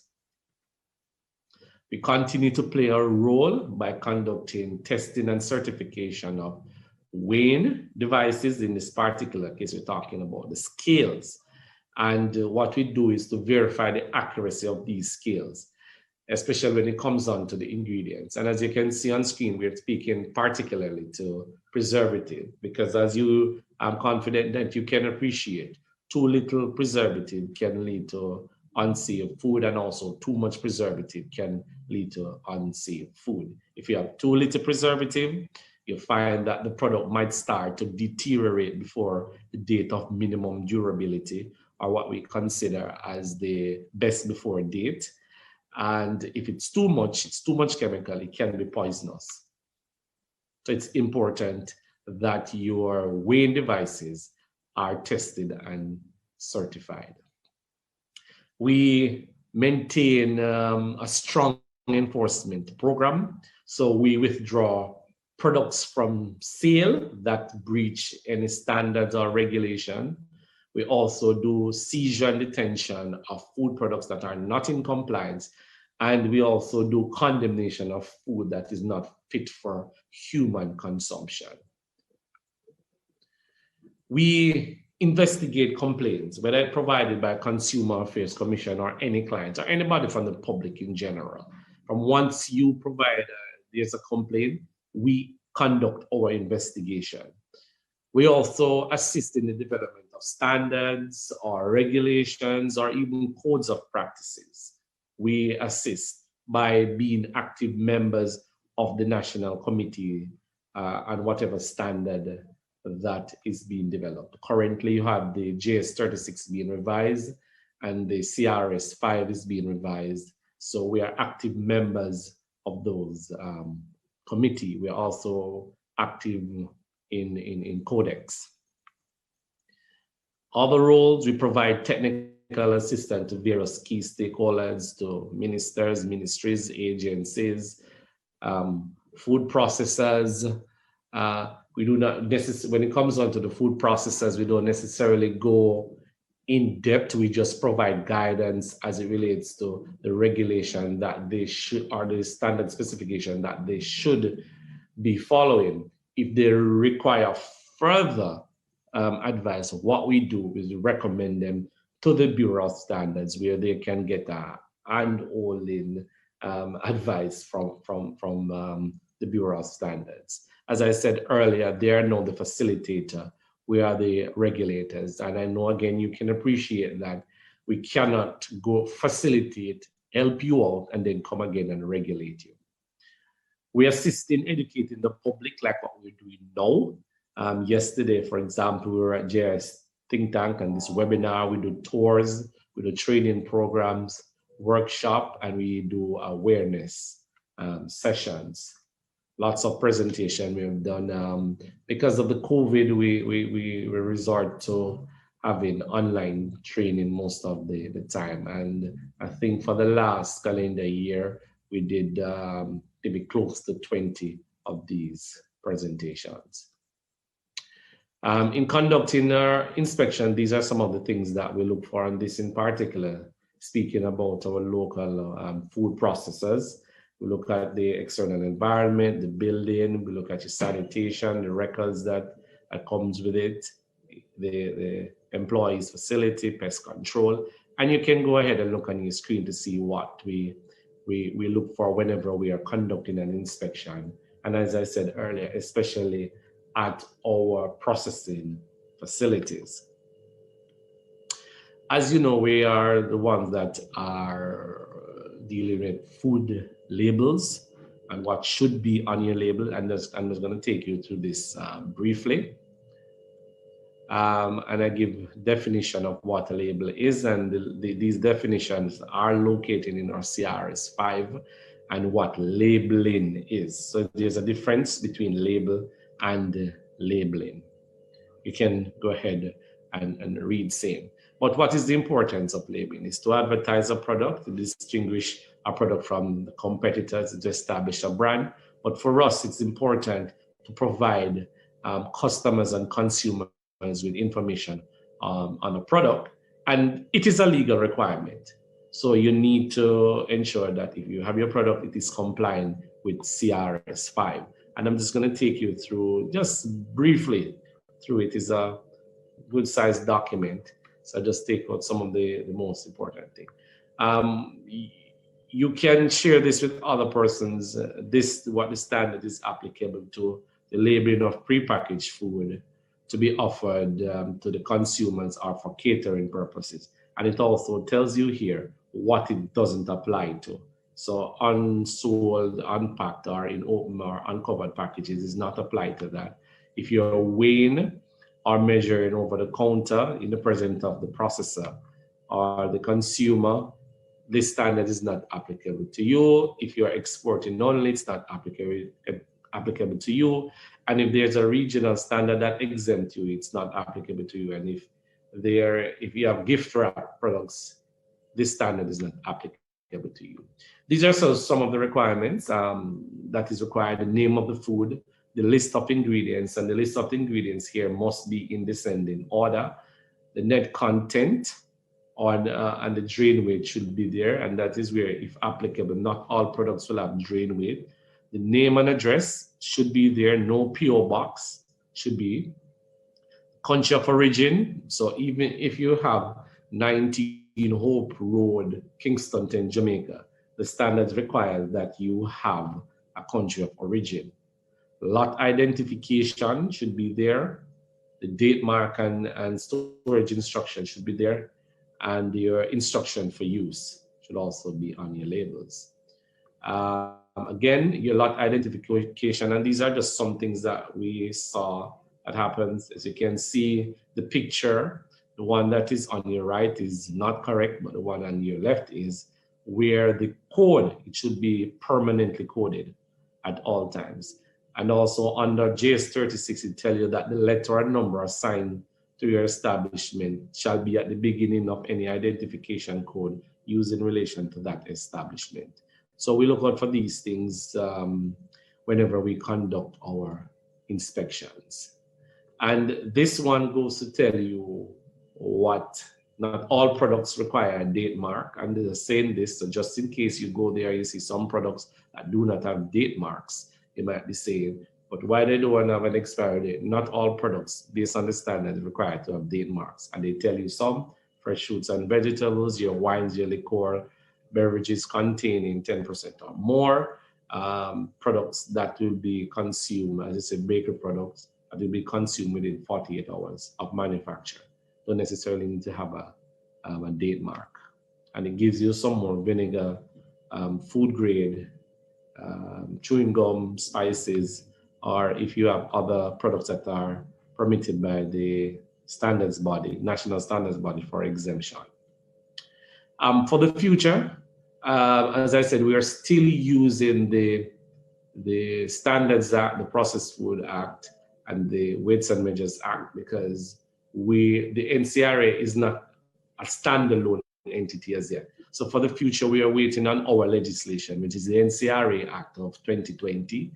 Hopefully by this month we can get to do with the ISO 17020 implementation. Training has been done for most persons already. So this month, I think we will be signing up for this standard.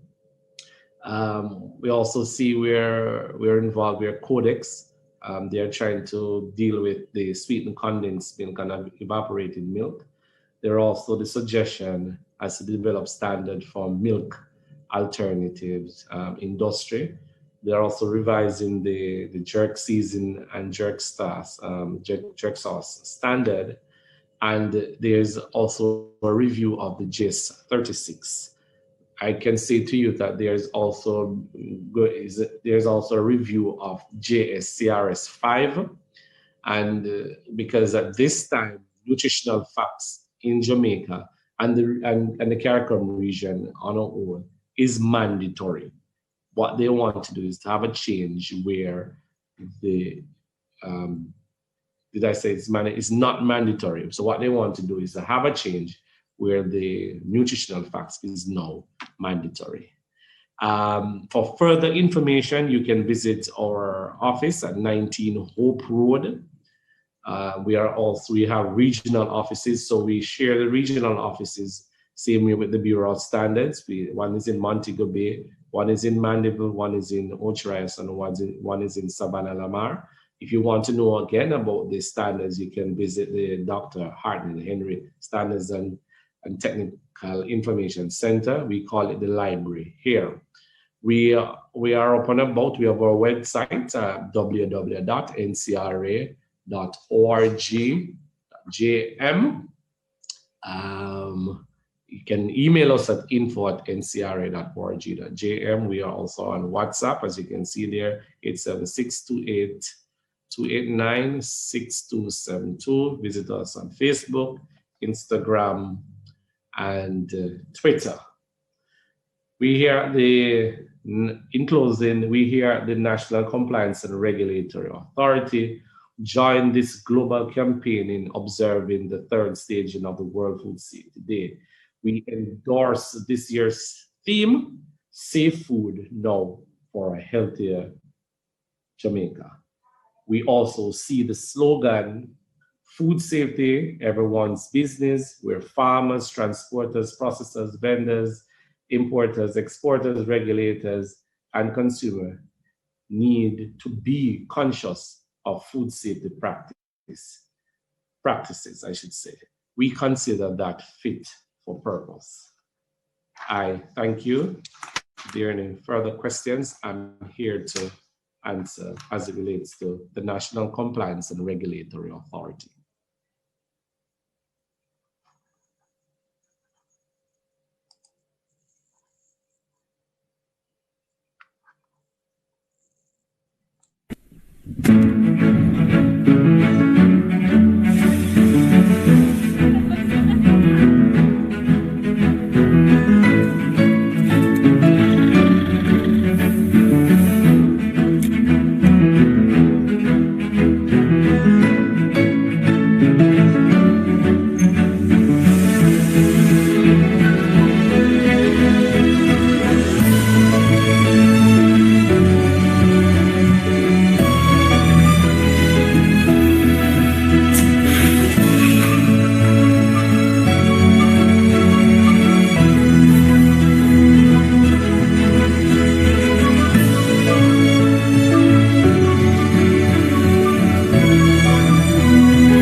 Thank you very much, Mr. Clark. Thank you for that informative presentation, and thanks to all the presenters from the Ministry of Industry, Investment and Commerce. At this time, we're going to take questions from the attendees. Any questions or any comments? And I'm seeing here Paul is our faithful commentator. If you have any questions, you can use the raised hand feature. And Paul says, we appear to depend on media informal reporting for food safety issues rather than official reports, such as cases from the US, Canada, and EU. What are the reasons for not having a specific local data, or having specific local data for food safety issues, given the robust regulatory standards and system that are in place? Is it a case of shielding the guilty, or is it a manpower resource issue? I'm not sure which one of my panelists from this segment can respond to that. He's asking, what are the reasons for us not having a specific local data concerning food safety issues? Should I ask Mr. Yes. Sorry, I had presented some of the statistics, so I think I'd like to try to provide a response where that is concerned. Sure. Data does exist, but I've seen in perhaps two publications, one from the WHO and there's another one from research that was done by local researchers at the University of the West Indies and other local agencies, where basically they're saying, while it is happening, a lot of times a part of the problem is under-reporting of issues. So persons are having the symptoms, they're having the issues, but they're not going to the health institutions or not making the reports. So if that is not happening, then you will not be able to have certain data to be able to have the kind of documentation that is necessary. So I can't speak to resource, and I think it would be a dangerous practice if it were a case of shielding the guilty, but certainly some things would indicate that we're not having the kind of reporting that would be necessary to have some kind of a robust system. Additionally, there is some information or a report that would suggest also that perhaps the levels that we may be experiencing in Jamaica and by extension some areas of the Caribbean may not be so very prevalent. Can understand that it is still important. So I think these are some of the things that I saw in relation to the reporting and perhaps why we don't have that kind of a system. All right, thank you. Thank you very much. We have a raised hand here. O'Neill, you can go ahead. Good morning to you all. I'm asking a question. We have overlapping, most of the agencies that have presented have overlapping responsibilities as well as requirements and standards. When will there be uniformity of all these standards compiled? All right, thank you. Which one of my panelists want to take that on? Mr. Clark?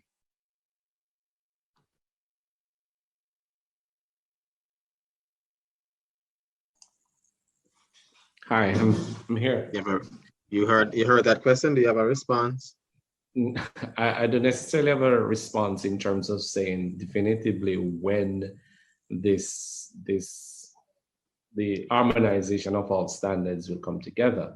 Right. However, I know that there is a committee that has been established to look into such matter, because this has been a concern of many persons, especially the processors, because depending on the product that you do, some persons have complained that sometimes they have to see 5 agencies upwards in order to be compliant with the local regulations.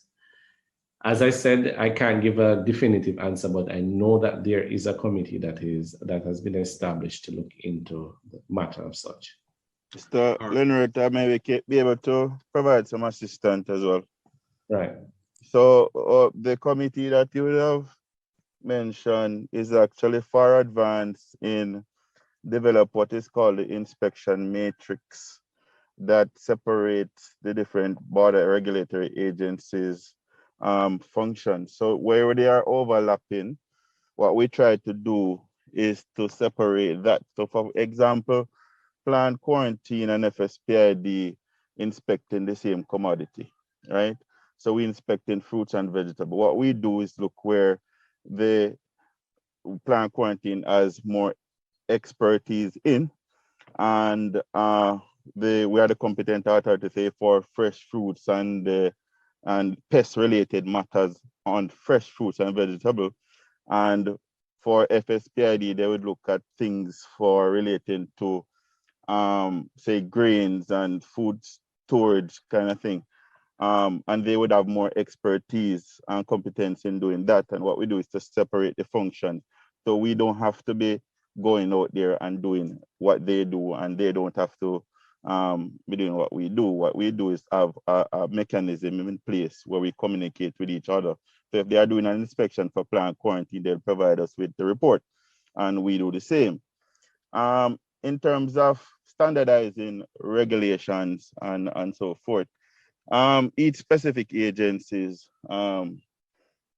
we do have, as I would mention earlier, we do have competence in certain areas. So for example, vet services division, they would be responsible for animal health related matters, and plants would be related to plant health matters. So it would be difficult for you to have those two standards coming together, or those two regulations coming together. You will always have that separation. And we don't necessarily have that commingling in terms of what we do out there. But I can understand from public health standpoint, public health agencies or Ncra and Fsp Id, there might be some slight overlapping in relation to Fsp Id. And what we have been doing at the Committee for Business Review is to try and separate these overlap as much as possible. And we're far advanced in that activity and should be able to implement it once we have completed all the training and the sampling protocols that are required. That should be implemented and be in place. Thank you for trying to answer that question, but there has been some disparity in the standards as it relates to the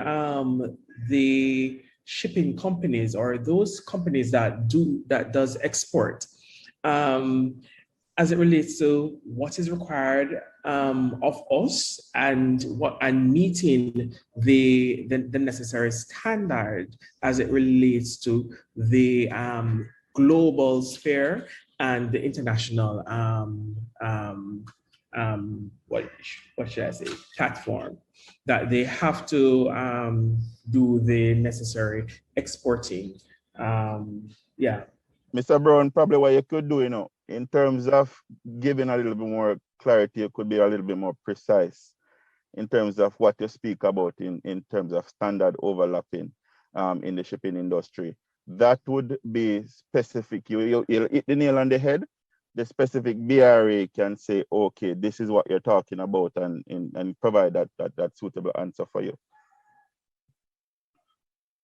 Okay, we'll do so. But as it relates to that, I think based on dealing with certain exporters, they are having challenges as it relates to the overlapping standards of most of the agencies who have. Could you say what type of export, Mr. Brown? What type of export? What the commodity? Plant as products. Well as, yes, plant products as well as animal byproducts. Okay. All I know for plant products, there is 2 agencies right now that I think would be 2 border regulatory. Well, one is not really a border regulatory agency. I know for plant quarantine, we're heavily involved in the certification of plant products. Then there is JACRA, Jamaica Agriculture Commodities Regulatory Authority, that deals with specific commodities such as pimento, turmeric, and so forth.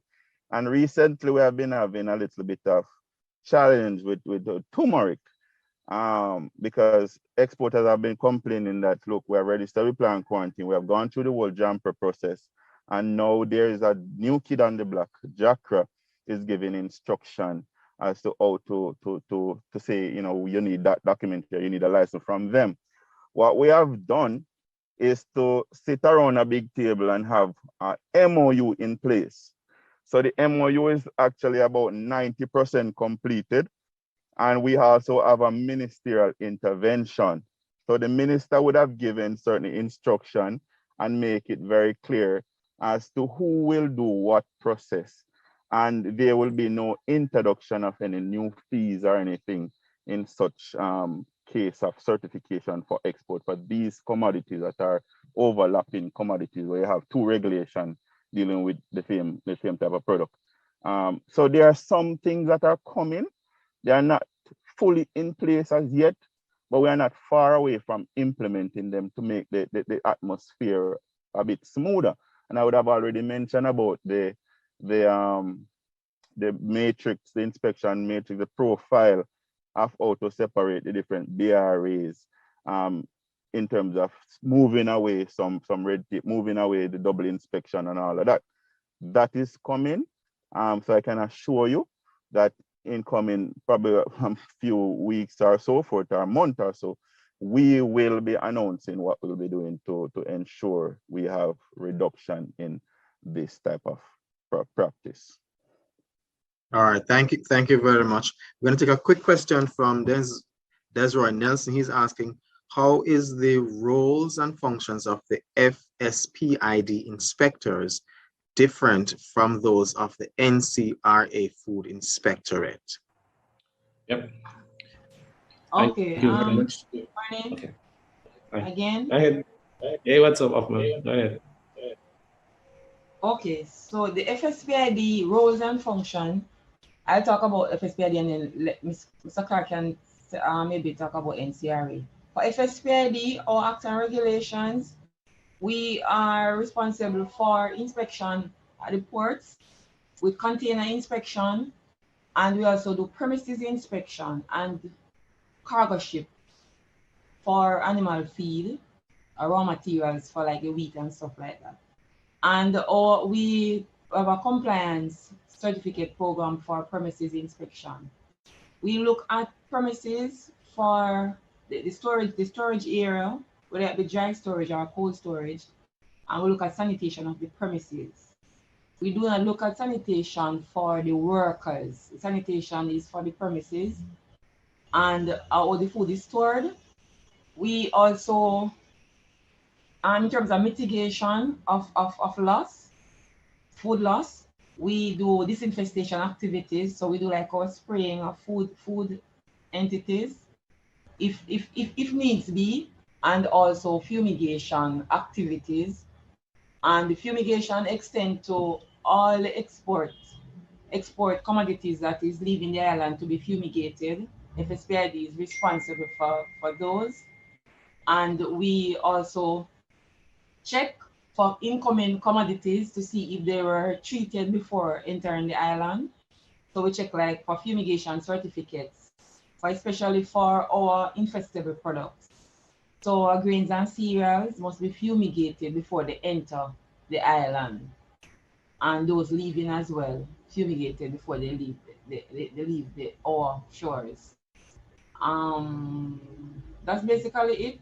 So I don't know if Leonard want to tell in terms of their end. Sure. And we in terms of food premises, sorry, Leonard, in terms of food premises, we go in anywhere food is stored, processed, for sale. So that's the reason I originally list out the different places. So many different food entities. We even inspect the prisons, their canteens, the schools, the canteens, the factories, the distributors, the supermarkets, the restaurants, bakeries. So all of those places in terms of anywhere food is for sale or stored or manufactured. All right, Mr. Clark. Okay, thank you very much, Ms. Hoffman. So our function in terms of the NCRA's Food Inspectorate, we mainly focus on the process that happens at the food processing establishment. So we don't necessarily, in the Food Safety Inspectorate, goes anywhere else except for the processing plant. Our import and domestic commodities inspectorate are the ones who conduct inspections at our ports of entry. And as I said, within the domestic market where we have our retail outlets or supermarket or gas station or wholesales, etc. So as I mentioned, the Food Safety Inspectorate, our main focus is to go in and validate the process from raw material straight until it reaches in its primary container or even secondary containers. And we also check the labels on those containers. So if you have any product that you have, you're processing, we will go in and we look, as I said, from the raw material straight until it finished. So if you have water processing, we are the ones who validate the entire process. There's no other organization that does that. If you're doing canned artisan brine, it's the same thing. We validate that entire process. If you're doing biscuits, baked goods, we are the ones who validate the entire process from raw materials or ingredients to its finished goods, and we also look at its container. Our standards might say that the area should be pest-free. Pretty much that, it says. So we just look to see if there's any pest. I think Fsp Id look a little bit deeper than us when it comes down to that. You probably have other overlapping functions, as persons might say. So the Ministry of Health, they might go in and they are looking deeper into sanitation. We are just basically looking to ensure that the area is clean and, as I said earlier, free of pests. But I will just say it again, our main focus is on the process, to validate the process that is happening at a food processing establishment. All right, so let me add a little to that, to what Mr. Clark said. So as he said, NCR raised about the process. We know look at the raw material before NCRA deal with the process. So the raw material that comes in, we inspect at the port of entry. On the domestic market, when we inspecting, we also inspect at the raw material as well. We might look at the processes, but we don't go into detail as the process like the factories. We look at how the raw materials are stored, and we also look at the end product, how it is stored. And as you said, we pay close attention to pest infestation, both pests and pets. So in food businesses. So as we said, we have an entomology lab. So we take samples, and the lab would analyze these samples. We have 4 testing labs: the microbiology lab, the rodent biology lab, the entomology lab, and the pesticide residue.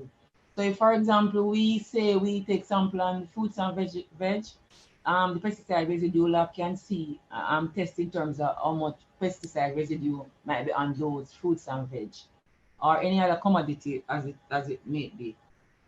So we and the entomology lab will deal with whatever pests that may be in the commodity. And as we said, we do in terms of sanitation of the premises. We don't look at sanitation in the individuals, the workers. We normally publicly look at the workers.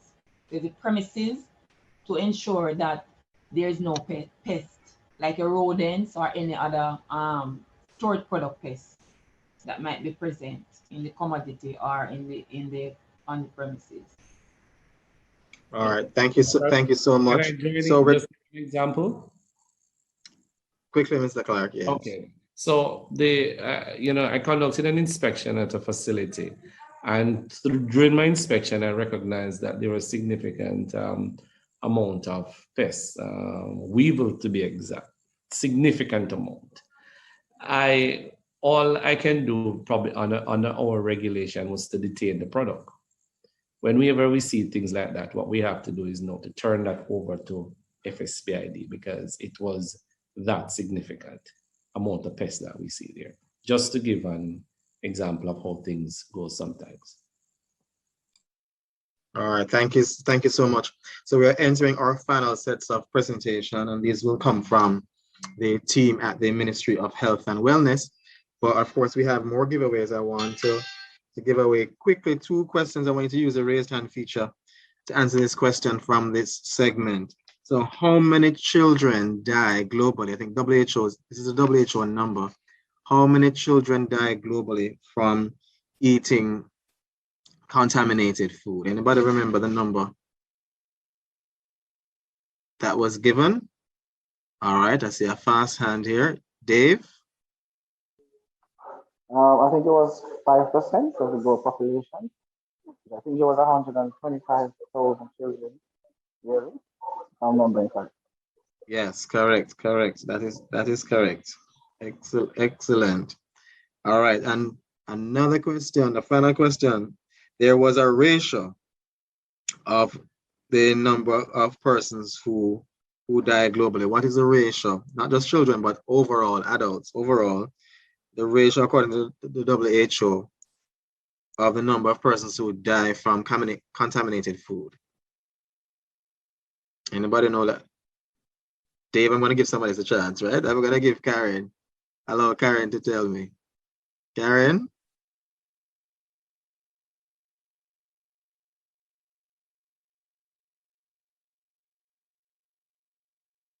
Karen, you can unmute. I see your hands raised.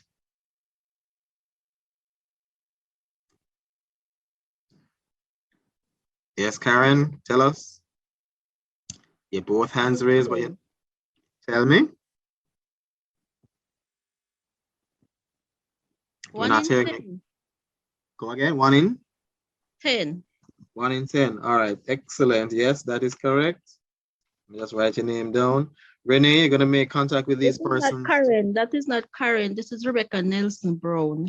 Is Karen name? Is it come up, you know? I don't know. Rebecca Nelson Brown. Nelson Brown. Yes, I answered that question. Okay, thank you so much. Renee, just making note of these winners, and we'll get in touch with you for your prize. All right, we're going to go now to the team from the Ministry of Health and Wellness. And our first presenter is Mr. Colin Cooper. I know we are behind time, but the team will help us to make it up. So Mr. Colin Cooper is the Environmental Health Specialist at the Ministry of Health and Wellness. And I'll invite him at this time to share his screen and to make his presentation. Mr. Cooper.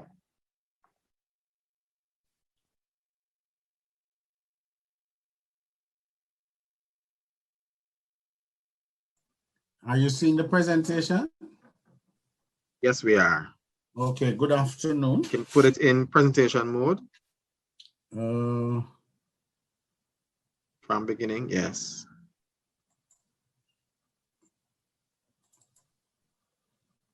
Okay. Yes. All right, good afternoon, colleagues. Good afternoon, ladies and gentlemen. I was trying to find a raise hand feature to accommodate a few of the questions, but I can address some of those after I would have completed the presentation.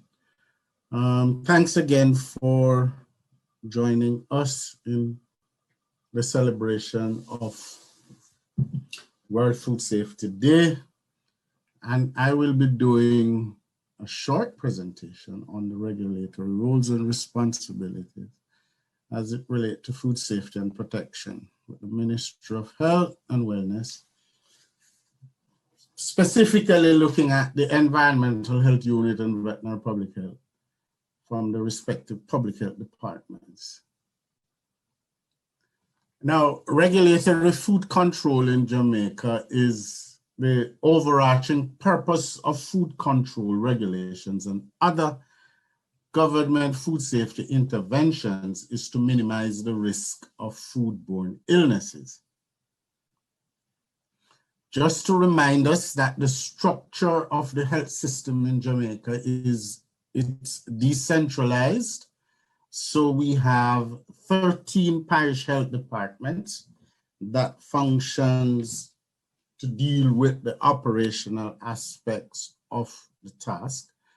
There are 4 regional health authorities that looks at the implementation of policies, and 1 head office where you have the policies, laws, and regulations, monitoring and evaluation on other such activities are done.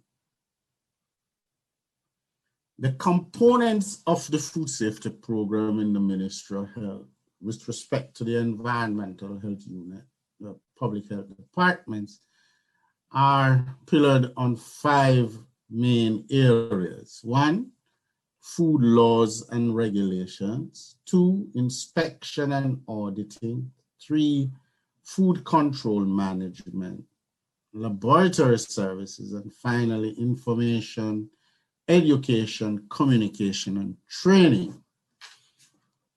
Now, these 5 components are integral, and they are attributable to the respective regulations that we have to enforce. The legal framework, therefore, comes as a result of the various acts and regulations, policies, guidelines, and norms and standards. So some of these standards would come from Codex Alimentarius, other policies and guidelines that would have been developed by the Ministry of Health and Wellness, and the various acts and regulations that you might see, that you will see on the screen. Main act would have been the Public Health Act, and you have the attending regulations there. Butchers, meat inspection, tourist establishment, nuisance, food handling, and some other standard guidelines and procedures. Now, this is what gives the basis for the action and the respective activities to be done. Let us look at inspection and auditing. And remember, I'm giving you a very brief perspective. Here, we do inspection and certification of all food handling establishments. And this is a process through which these entities have to apply. And from the application, it causes an inspection to be done based on the particular parish in which this facility is housed. The same would have applied for 2, inspection and certification of tourist establishment.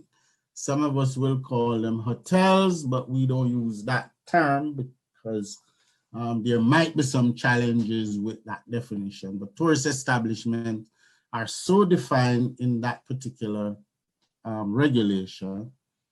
You have inspection and auditing looks at food inspection, where you have that relationship for imported food. You have it for local food. You have it for food that is for export, especially the veterinary public health officers who does that with respect to the seafood factories and facilities, and that is done in collaboration with Ministry of Agriculture and Fisheries Veterinary Services Division. Persons were asking about overlaps. Yes, with respect to imported food, again, there are some where a permit has to be derived from particular entities, but the inspection component is conducted by the public health, respective public health officers at the main ports and the airports as it relates to that situation. Locally, where food is, anywhere food is handled, anywhere food is stored, anywhere food is processed, anywhere food is transported, you'll find that the public health intervention is necessary in order for it to attain and maintain the requisite standard for it to be considered safe, sound, and wholesome for consumption by the, or utilization by the public. Inspection and certification of meats and other foods, and this is done on a regular basis in various parishes based on that particular regulation that is there for these situations to be, or these activities to be caused. For the establishment, this is a copy of what the license would look like, and it is under the Public Health Act and the Public Health Food Handling Regulation. And as the law says, it should be placed in a conspicuous position where the public should be able to see. It it has a duration of a year, and it will indicate an expiry date on it, so the public can be informed if the facility has met the minimum public health requirements and therefore has attained this level of certification. Laboratory services plays a critical role in whatever we do as it relates to food safety and protection.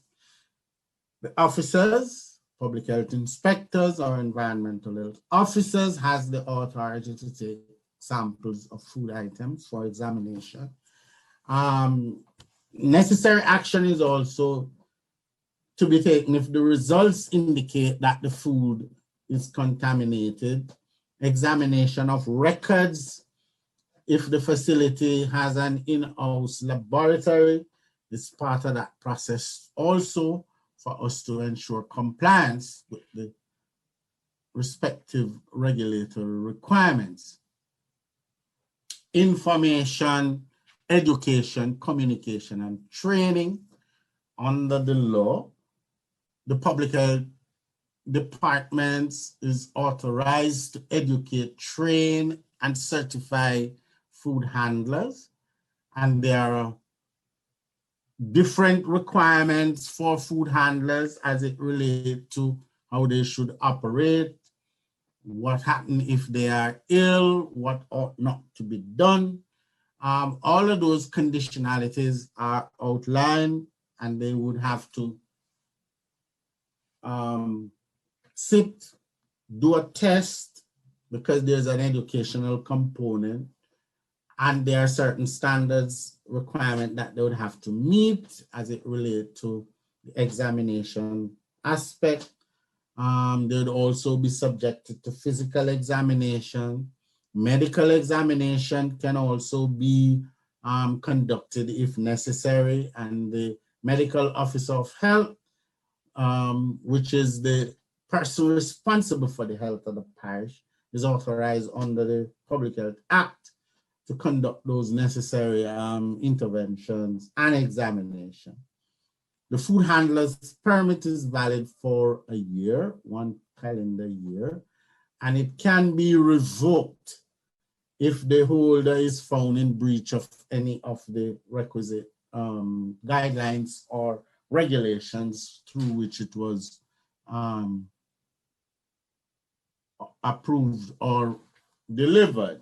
And this is what a sample of the electronic card would look like. There are still some areas where the paper card is used, but we are moving to have that standardized, so you would have an electronic card, something looking like your driver's license, which would be much, much more easy to handle and manage in this current situation. Food control management. Here, recommendation is done for the approval of appropriate food control management systems for use in the food handling establishment. We go again with good agricultural practices or good food handling practices, hazard analysis, critical control point systems, preventive controls for human food, systems like those is appropriate for use in some of these establishments. It is critical that they have appropriate records and documentation indicating what ought to be done, what are some of the corrective actions and situations like those through which we would use to determine whether or not it would meet those requirements.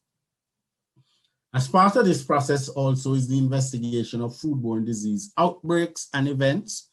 From here, wherever this situation do occur, it feeds into a system, the National Surveillance Reporting System, that would capture some of this information. Normally, a rapid response team would move in to do this kind of investigation, incorporating not only the public health inspectors, but would also incorporate nurse, laboratory persons. It's a team approach. Clinicians, all of those persons would be a part of this process. And then the report, and from that investigation, consultation, and collaboration will be done with the other supporting entities or supporting agencies, such as veterinary, the veterinary division, or plant quarantine and inspection, produce inspection unit, areas like those, BSJ, NCRA. We do have that kind of collaborative relationship in that regard. Also to point out here that it depends on the product or the item that might be a challenge, or being part of the causative contributing to that challenge. Here again, our veterinary public health inspectors would have been very, very critical in addressing issues, say, on farm. For example, say egg, would have to go into those facilities and deem and look at what the situations are, if they have the necessary biosafety standards in place. So that collaborative work there would be done, and we'll do the necessary investigation and try to see how best we can control, put the necessary control measures in place to prevent a situation like this from reoccurring. Monitoring of facilities to ensure they satisfy the requirements as set out in the respective public health regulations. Yes, so an evaluation of the facility is done. There are some prerequisites that consider things such as lighting, ventilation, sanitary conveniences, plumbing, issues as it relates to the floor, issues as it relates to how the movement of the food or material is done from clean area into dirty area, the situation as it relates to solid waste management, handling the storage, collection procedures that are in place, excreta management, all of those situations would have been considered in the evaluation of that particular facility. As one presenter did mention that a lot of our focus is on sanitation. Recommend that the necessary control measures be instituted to ensure that the food is safe, sound, and wholesome. Food that is produced that is deemed unsafe or unfit for human consumption can be so seized and condemned and subsequently removed from the food chain by approved or appropriate methods for disposal as recommended by medical officer of health and the local health department. Records is also of critical importance in this food control management process for traceability and accountability purposes. Here, documentation have to be had for source of food, acceptance, rejection criteria. Situations like those are of paramount importance in the public health inspection and requirements as it relates to the respective regulations for determining the standard that is set for us to approve or recommend the necessary measures that are needed for control in a food establishment. So, starting out with 5 components, we place them on your hands. Hygiene, inspection, analysis, regulation, and coordination. It is of paramount importance to the Ministry of Health and Wellness and the 13 parish health departments, 4 regional health authorities in ensuring that food safety is in your hands. And it is of paramount importance that we follow these principles at all times because prevention is better than cure. And it's just a note for you to understand here. Now, I just want to point out that there is, some persons were asking about overlap. Yes, there are some instances where it might seem to be a significant amount of overlap. However, we have a technical committee established on board of regulatory agencies. That is what they are now, the entities are being referred to as. And in that regard, we're looking at the business process reform of some of these situations. My colleague, Mr. Rowe, would have pointed out that where there is a matrix that has been completed to look at how we will go about doing inspection. The more they come for how we'll do sampling, we have to do cross-training. So there's quite a lot of work being done, and it will be rolled out. He was very, very, I think he mentioned weeks. I would say some months that we'll be able to roll it out in some regards and different components. The electronic interface is also important, the ASECUDA, and also the Jamaica. There is another site where all the requirements for importing or exporting food the requirements are placed there, so the importer or the exporter or the producer can visit and get all the information that is necessary. So we would have been doing quite a lot of work in that regard and trying to make the process somewhat easier, but at the same time, we cannot compromise the safety of the food for just the ease of doing certain things. All right, thank you very much. Let me stop sharing. Okay.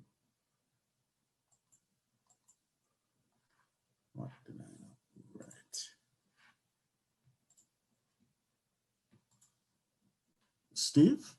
Stephen? All right, thank you so much, Sir Cooper. I appreciate that, your presentation. All right, we're gonna go to the Pesticide Control Agency. So you can stop sharing your screen now, Mr. Cooper. And we're gonna have with us the registrar from the Pesticide Control Agency, Ms. Tamara Morris, to make her presentation at this time. Morrison. Yes.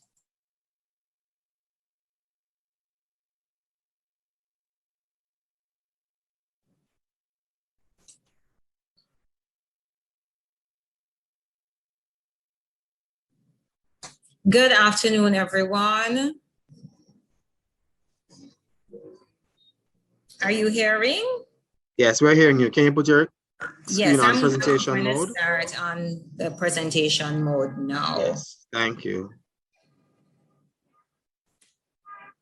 Okay, so again, good afternoon, everyone. I am Tamara Morrison, and I represent the Pesticides Control Authority of the Ministry of Health and Wellness. I am happy to be here with you all today in sharing the Food Safety Week event. So today's webinar, I know that we are running a little late, and I will try to just run through my presentation to give you an overview of the roles and functions of the Pesticides Control Authority and how we assist in keeping food safe in Jamaica. The Pesticides Control Authority's mission statement is through efficient, facilitative, and cordial interaction with the public and in collaboration with other agencies, reduce the adverse effects of pesticides on food, the environment, and public health by improving pesticide management in Jamaica. We are a statutory body in the Ministry of Health and Wellness, and as such, we are a regulatory agency. We operate under the Pesticides Act of 1975, and we have regulations from 1996, which updates being 2011. The Pesticides Authority's function: we register pesticides for the use in Jamaica. We do approvals for the import license prior to the pesticides being shipped. We also license and monitor the sales of pesticides. So we look on pesticide importers, local manufacturers, stores selling restricted pesticides, pest control companies, certification of the pest control applicators as well. So moving on, what is a pesticide?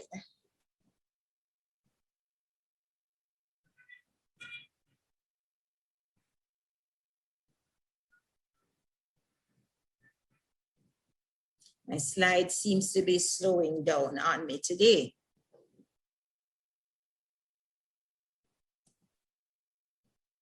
Okay, the definition of a pesticide, and this is extracted from our act. The pesticides mean any product, organism, substance, or thing that is manufactured, represented, sold, or used as a means of directly or indirectly preventing, destroying, mitigating, attracting, or repelling any pest It includes any compound or substance that enhances or modifies or is intended to enhance or modify the physical or chemical characteristics of a pesticide to which it is added, and any active ingredient used for the manufacture of a pesticide. So you see that this is a mouthful. But generally, a pesticide is any product that controls, is represented or manufactured in the prevention of pests. So just to give you a little bit more detail on some of what we do and why it is important, especially in food safety. The registration of pesticides is covered by the PCA in that it's a process that involves a detailed review of the chemistry, the use, and the environmental fate of pesticides. We register pesticides for a period of 5 years, and these registrations are specific to product names and to the package size and specific also to the manufacturer. Pesticides can be re-registered after the period of 5 years, but we again will have to review the pesticide prior to registration. So to tell you a little more on why this is important, a lot of questions come into the PCA requiring the importation of pesticides because persons would see pesticides on the free market or they travel and they see something that is interesting to them. What it is that we have to realize, Jamaica being an island, and I'm going to call us an island state, we have to protect our users and protect where the pesticides will end up.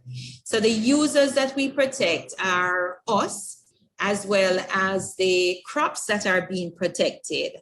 And we register pesticides both for agricultural and industrial usage.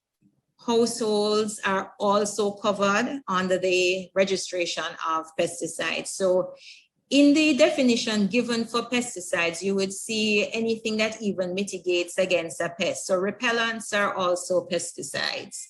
So to have a repellent, something you use against even mosquitoes, you would have to have that on the registered list of pesticides prior to importation. So the importation of pesticides has to be of registered pesticides for Jamaica. So all pesticides being imported need to have an import permit from the Pesticides Control Authority. So there is no purchasing of pesticides on websites and bringing it in with freight forwarders. Prior to checking our website, we have the website that is www.caribpesticides.net. And this lists all the pesticides that are registered for usage in Jamaica. So pre-approval is necessary prior to the import of the pesticides. We also have to monitor the pesticides being imported for agricultural use. And remember, we have a lot of categories being used in the agricultural use. So pesticides would cover all the insecticides, herbicides, rodenticides, termaticides. So they're all specific killers of certain crops or certain pests. And the pests are the insect pests, rodents, which we know are the rats. We have plant pests, which are the herbicides, which kill herbicides. We have the termaticides, and I mentioned the insecticides before. So there are a number of different types of pesticides that are imported. So mainly we do understand that the pesticides on our food are mainly pesticides that are sold by farm stores, as we call them. So the Pesticides Control Authority also monitor the sale of pesticides that are being sold by these farm stores that are going on food. Earlier in my presentation, I mentioned that some of our functions will involve the training of persons and personnel. I believe Mrs. Webb Lawrence spoke earlier about the training conducted by the Rural Agricultural Development Authority. And she mentioned collaboration with the Pesticides Control Authority because our inspectors also offer training for the usage or safe usage of pesticides. We would have to be, well, we do this collaborative work with a number of agencies. So we are part of the Ministry of Health and Wellness. So you would understand that the public health is also a major collaborator. The Ministry of Agriculture through the RADA and the plant quarantine, and as well as the Food Storage Division are also major collaborators with working with Pesticides Control Authority. The selling of pesticides now, as I'm just managing to change the slide, I'm so sorry. But the restricted pesticides, we have a list in our second schedule of the Pesticides Act that include a group of pesticides which are called restricted pesticides. And these are the ones that are monitored by our inspectors mainly when they visit these farm stores. And the stores that sell these pesticides need to meet certain criteria to be licensed. So inspections are conducted, ensuring standards are met, and the standards are part of the licensing procedure. Licensing is granted for 3 years to these farm stores, and it's renewable. And part of what we look for specifically at farm stores as well is the compliance to our act, and repackaging of pesticides is prohibited by law. So we have to understand that pesticide labels give the information needed for the use, the proper use of pesticides. So here at PCA, we normally say the label is the law.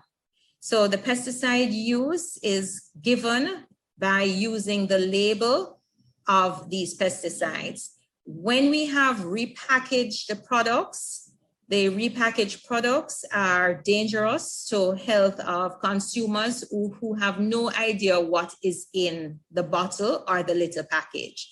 They would have a little package of somebody selling them something and they say, well, it's ants powder, or that this can be used on your crop at home, fruits and veg, because a lot of persons now are going into backyard gardening. And we have to understand that the PCA is here to in protecting others, in ensuring that when you are using pesticide, you always have the label attached to the pesticides, because the label will now determine what is the concentration you'll be using on your crop. If it is so in fact suited for that use, pre-harvest intervals are also necessary for the usage of pesticides. Another function of the PCA is to license pest control operator businesses. So the pest control operator businesses are licensed, as well as training and certification for pest control applicators that work with these businesses are done by the Pesticides Control Authority. So we have to remember that these businesses are responsible for providing pest control operations in households and commercial facilities. So anywhere that food is stored has a different guideline for the treatment of these with pesticides. So the pest control operators and the certified applicators have been trained, and in receiving their certificates, they understand the intricacies of treating around areas that food is prepared and stored. So it is important for anyone hiring a pest control operator to ensure that the business is licensed and that the business is using certified pest control applicators to carry out the functions around the food specifically. The contamination in food is generally caused by the misuse of pesticides, because misusing pesticides is dangerous. We all know that pesticides are killers, and that is what the word sides in all of them I mentioned to you: insecticide, termaticide, rodenticide, nematicide, herbicides. That word or the ending side means to kill. So if used incorrectly, pesticides can kill. And sometimes the non-target pest or the non-target animal is affected by the use of pesticides. So it causes serious harm to persons, to animals, and to the environment. So all pesticides need to be used in accordance with the labels. I mentioned earlier that the pre-harvest interval must be adhered to, and this is information that is found on the labels. And it provides growers with information required to ensure that residues in the treated produce will not exceed the maximum residual limits. So an MRL, the maximum residue limit, represents the maximum amount of pesticide residues that are expected to remain on food products when the pesticide is used according to label directions. Again, I said that PCA works in collaboration with multiple agencies, and I will bring in, remind you of Mr. Rowe's presentation, where the plant quarantine also does sampling of products or produce for MRLs. We know that Jamaica is strict on certain crops that are exported from Jamaica, that the plant quarantine could provide us with the information on what is returned or what is held at the ports. But we are also mindful here in Jamaica for our consumers that these have to be tested. And the PCA is actually currently drafting MRL regulations. They are drafted and they are to be moved to the next stage, where it is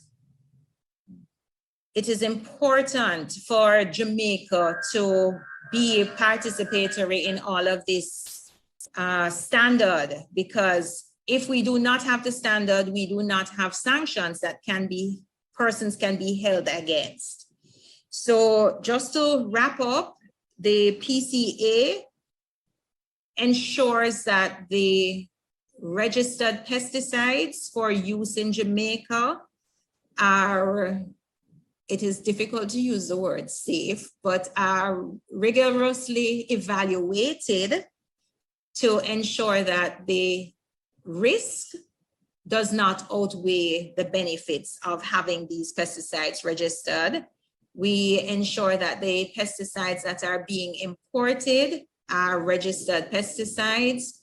We have our inspectorate arm that does surveillance across the island to ensure that the pesticides being sold are registered pesticides and that they are being sold in containers that are intact with labels.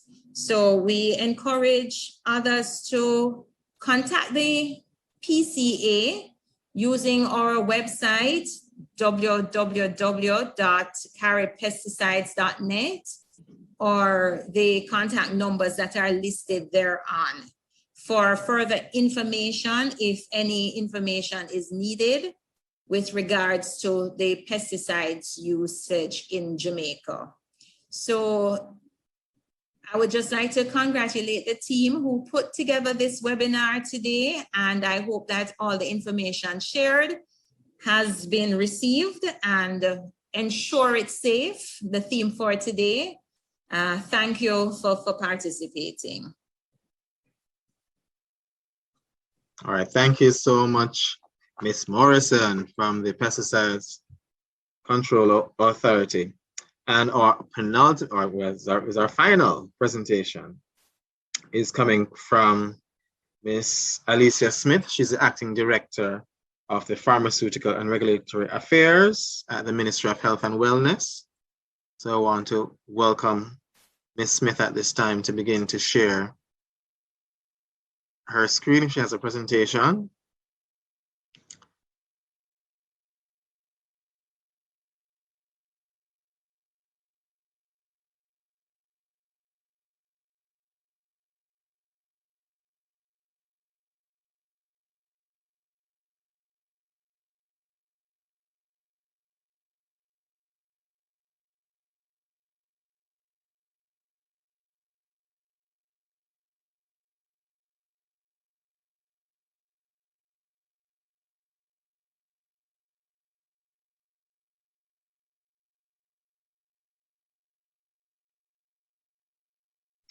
While we wait for that, I just want Karen Brown, who won the prize earlier, can you just send me a direct message with your contact number? I think we're seeing several Karen Browns on there. I know Rebecca is one of them, but Karen had also won a prize in the first question. Just send me a private message with your telephone number, please. Thank you so much. Over to you, Ms. Smith. Good afternoon, everyone. Are you all hearing me? Yes, we're hearing you. Good afternoon. Okay, right. Thanks for inviting us to participate in this forum, talking about food safety. A lot has been said since morning, and I will not keep you long, I promise. So the Standards and Regulation Division of the Ministry of Health and Wellness does play our own role in the food regulation and food safety.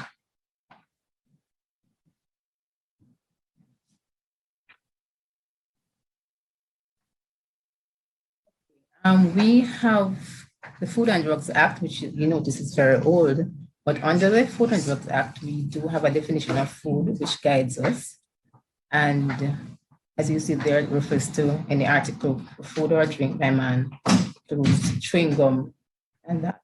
And based on the presentations we have had since morning, we recognize that there are other definitions out there, but this is what really guides us. So this is what we have to work with. Section 5 speaks to conditions for sale of food. Section 6 speaks about labeling, and Section 7 deals with manufacturing. For the Food and Drug Regulation of 1975, Sections 7 to 38 also speaks to food, and it provides a definition for additives, coloring, artificial sweeteners, preservatives, as you see there. I have just pointed out just two of the regulations there. Just for example, person shall not sell food containing food additive except as provided in the regulation. And Section 37 even speaks to the container. You shouldn't use containers that could have contents, the contents of the container have that mix that is injurious to the person's health. So the Pharmaceutical and Regulatory Affairs branch of the Standards and Regulation Division is really the unit that carries out the mandate of the regulations here. We don't routinely participate in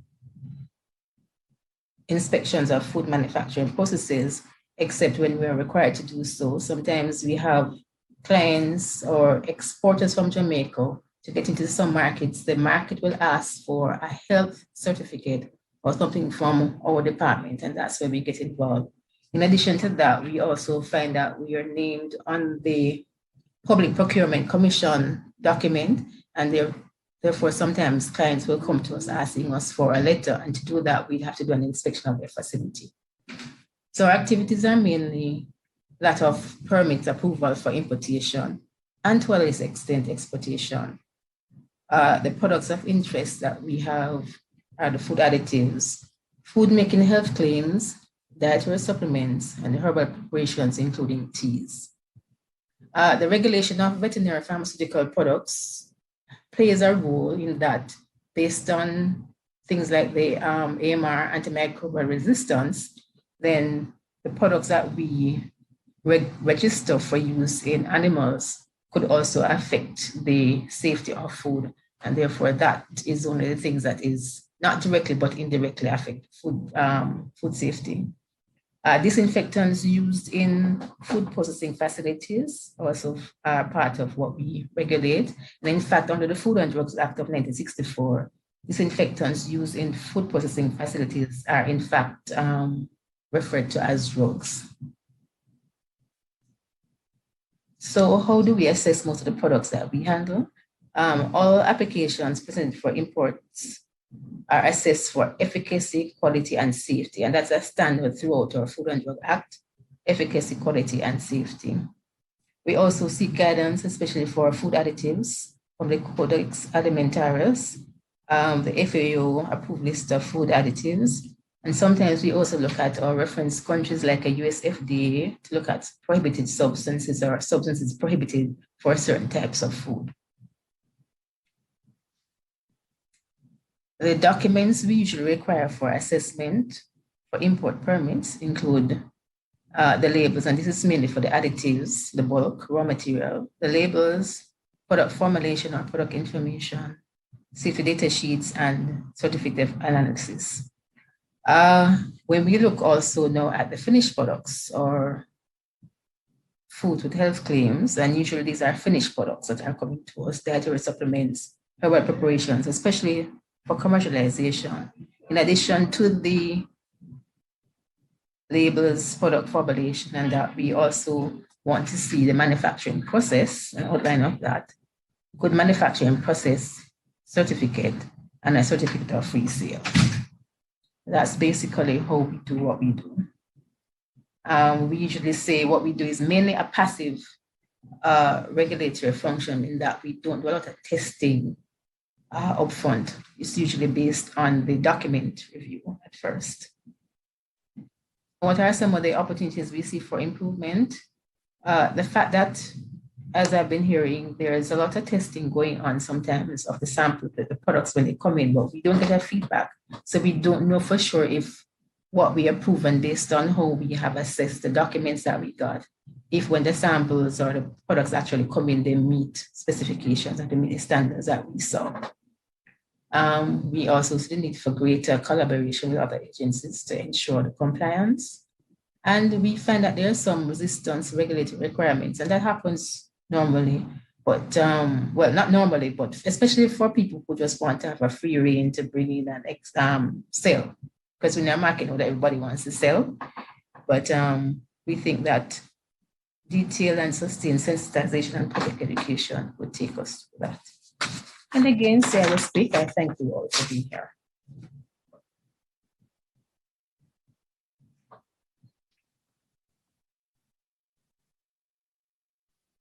Thank you so very much, Ms. Smith, for your presentation. All right, so we can take any questions that we may have for persons in this segment or overall. We're actually at the end of the webinar. I see a raised hand from Tazana Thomas. You can go ahead with your question.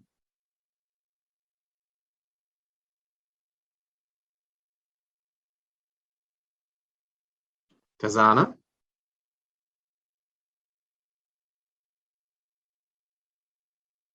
All right, not seeing any questions there. There was a question regarding from Kerry that was saying several vets have expressed a desire to have, is it parakeet banned in Jamaica? What is the possibility of that happening? Which one of my panelists want to take that on?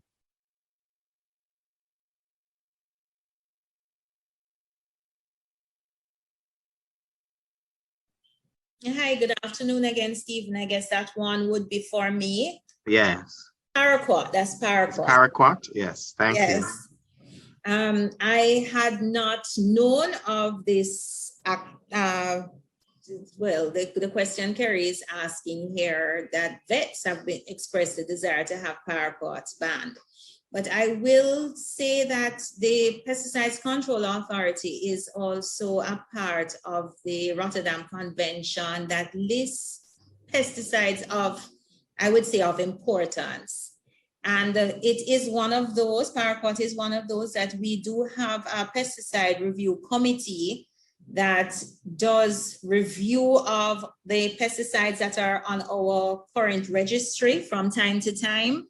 And part of that listing ensures that we do a comprehensive review of them. But we are going through the listing to ensure that we do not just ban something because it is the of, I would say, probably a small group. The part of the review that is done really looks at the risk versus the benefits. And if the risk is deemed greater than the benefits, we will definitely move to have certain chemicals moved to our prohibited list, because we do have from time to time chemicals moving to that prohibited list. So even things that would have been registered in Jamaica no longer available for sale and cannot be re-registered in Jamaica. So I had mentioned that registration process is 5 years. And even during that process, if we are reviewing the chemicals, usually we invite stakeholders to give their views and presentations. But with regards to the vets having this desire, we never had an official complaint coming from that group. So it is possible for us to include the complaints coming from the vets in our revision. So if there is a group that can put together something for us, the PCA is open to receiving this kind of information. So if it is affecting a certain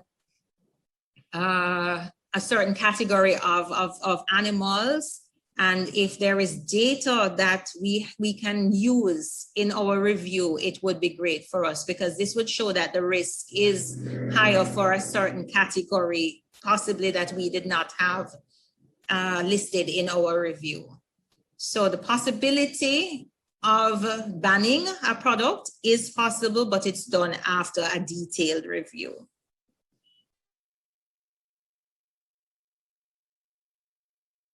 All right, thank you so much, Ms. Morrison. There's a question here from Paul. He says, is there a difference in requirements for importation of pharmaceutical products for personal versus commercial use? So is there, I guess, or Ms. Smith can answer that. Is there a difference in requirements for importation of pharmaceutical products for personal versus commercial use? Lady Smith? Okay. The law that we are working with does not stipulate commercial as opposed to personal. And basically what we have done over the years is use discretion to allow for personal use. So let's say somebody goes overseas and they see some vitamins on the shelf and they buy it and they bring it in, or no, people are shopping online. We are running into a bit of problem with that anyway, because people, as I say, we are all in this mode of business and entrepreneurship, and we're finding that people will bring things in. They'll say to you, it's personal use for me and my family or for myself, and things are finding itself in small shops, and people are selling. And once you're offering something to the public, it becomes now a public health matter, and it has to be strictly regulated. So we are pretty cautious now about doing things for personal use, because the law really does not stipulate that there's a non-compliance or there's a relaxing of the rules for personal use. However, the law does speak, well, I should say what the law does speak to is for prescription items. If a doctor requires a product that is not available on our market, there is a system where you can go through and get this product for this patient. But he couldn't say buy for his practice and have for all these patients that come in there. That's not allowed. It would have to be for a person, a specific prescription for a time, and all of that.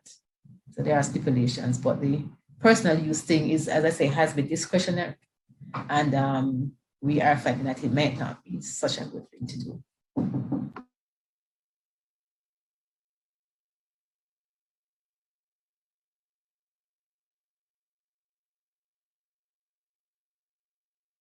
Thank you, Ms. Smith.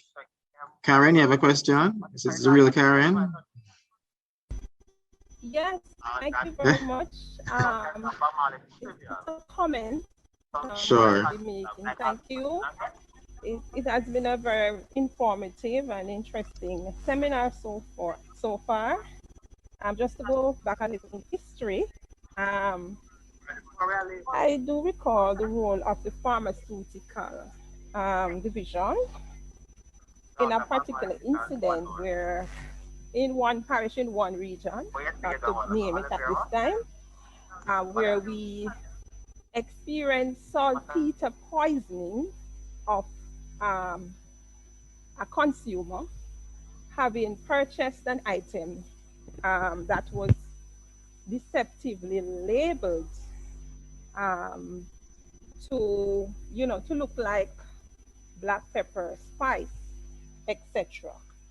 But it was in fact saltpeter, and the use of it had led to the demise of that particular individual from a particular parish. I do recall that the pharmaceutical division was involved, and the Bureau of Standards was also involved in looking at the particular labeling and actually made changes. And I was just wondering, to what extent are the agencies collaborating in this regard to ensure that there's adequate labeling so that we can continue, for example, in this case, so that we can continue to protect our consumers. That is one. There was also an incident which I can recall in a particular parish involved a recent demise of a consumer who bought a product which would have been called a strongback juice, where the person was actually doing a manufacturing of strongback juice in his or her home, and there may have been some cross-contamination, and it spoke to the need of maybe greater public awareness for the persons who intend to do those forms of manufacturing, as well as for the consumers who intend to purchase products and, to indicate to them the particular risk. We also have observed that the police has been involved in, receiving reports of poisoning and people who may have died, and some of these may have been dealt with by the police as a police matter, without the emphasis of the regulators that are required to be involved in the process. I was just wondering to what extent, would we consider the police as a stakeholder or a regulator in this? And I think I'm going to finish with my questions and comments. All right. Thank you. Thank you so much. Any of my panelists want to give a response? Any from my panel? And I think Paul deserves a prize. Paul has been asking a lot of questions, and we appreciate those. We appreciate those questions. So Paul Brown just sent us a private message. Renee, we have a prize for him, right? We should be able to find a prize for him for his act. He has made the webinar very, very interactive, paid lots of attention, and are able to ask some questions. All right, I want to say thanks. If there are no further questions or comments, I don't know if Tazana is on yet. She had a raised hand, maybe from earlier, but we're not seeing her. But I want to thank you all for participating. and being on this webinar. Thanks to the organizing committee from the various ministries, from the presenters, from the ministries of Agriculture and Fisheries, the Ministry of Industry, Investment and Commerce, the Ministry of Health and Wellness, and our agencies and other partners. Thank you so much for your support. PAHO, of course, tremendous support for this. And remember, we are recognizing World Food Safety Day on Monday, June 7th. So we look forward to seeing the content. We actually have a closing ceremony that will be held at 10 o'clock on Monday. So you are all invited to join that ceremony on Monday as we commemorate World Food Safety Day. And of course, we say food safety is everybody's business. So we ask that you continue to share the information internally and externally, and to get everybody involved in food safety. So thank you so much to everyone for participating. Thank you again to our presenters. Have a good rest of afternoon, and enjoy your weekend. Thank you so much. Take care, everybody. Please continue to be safe.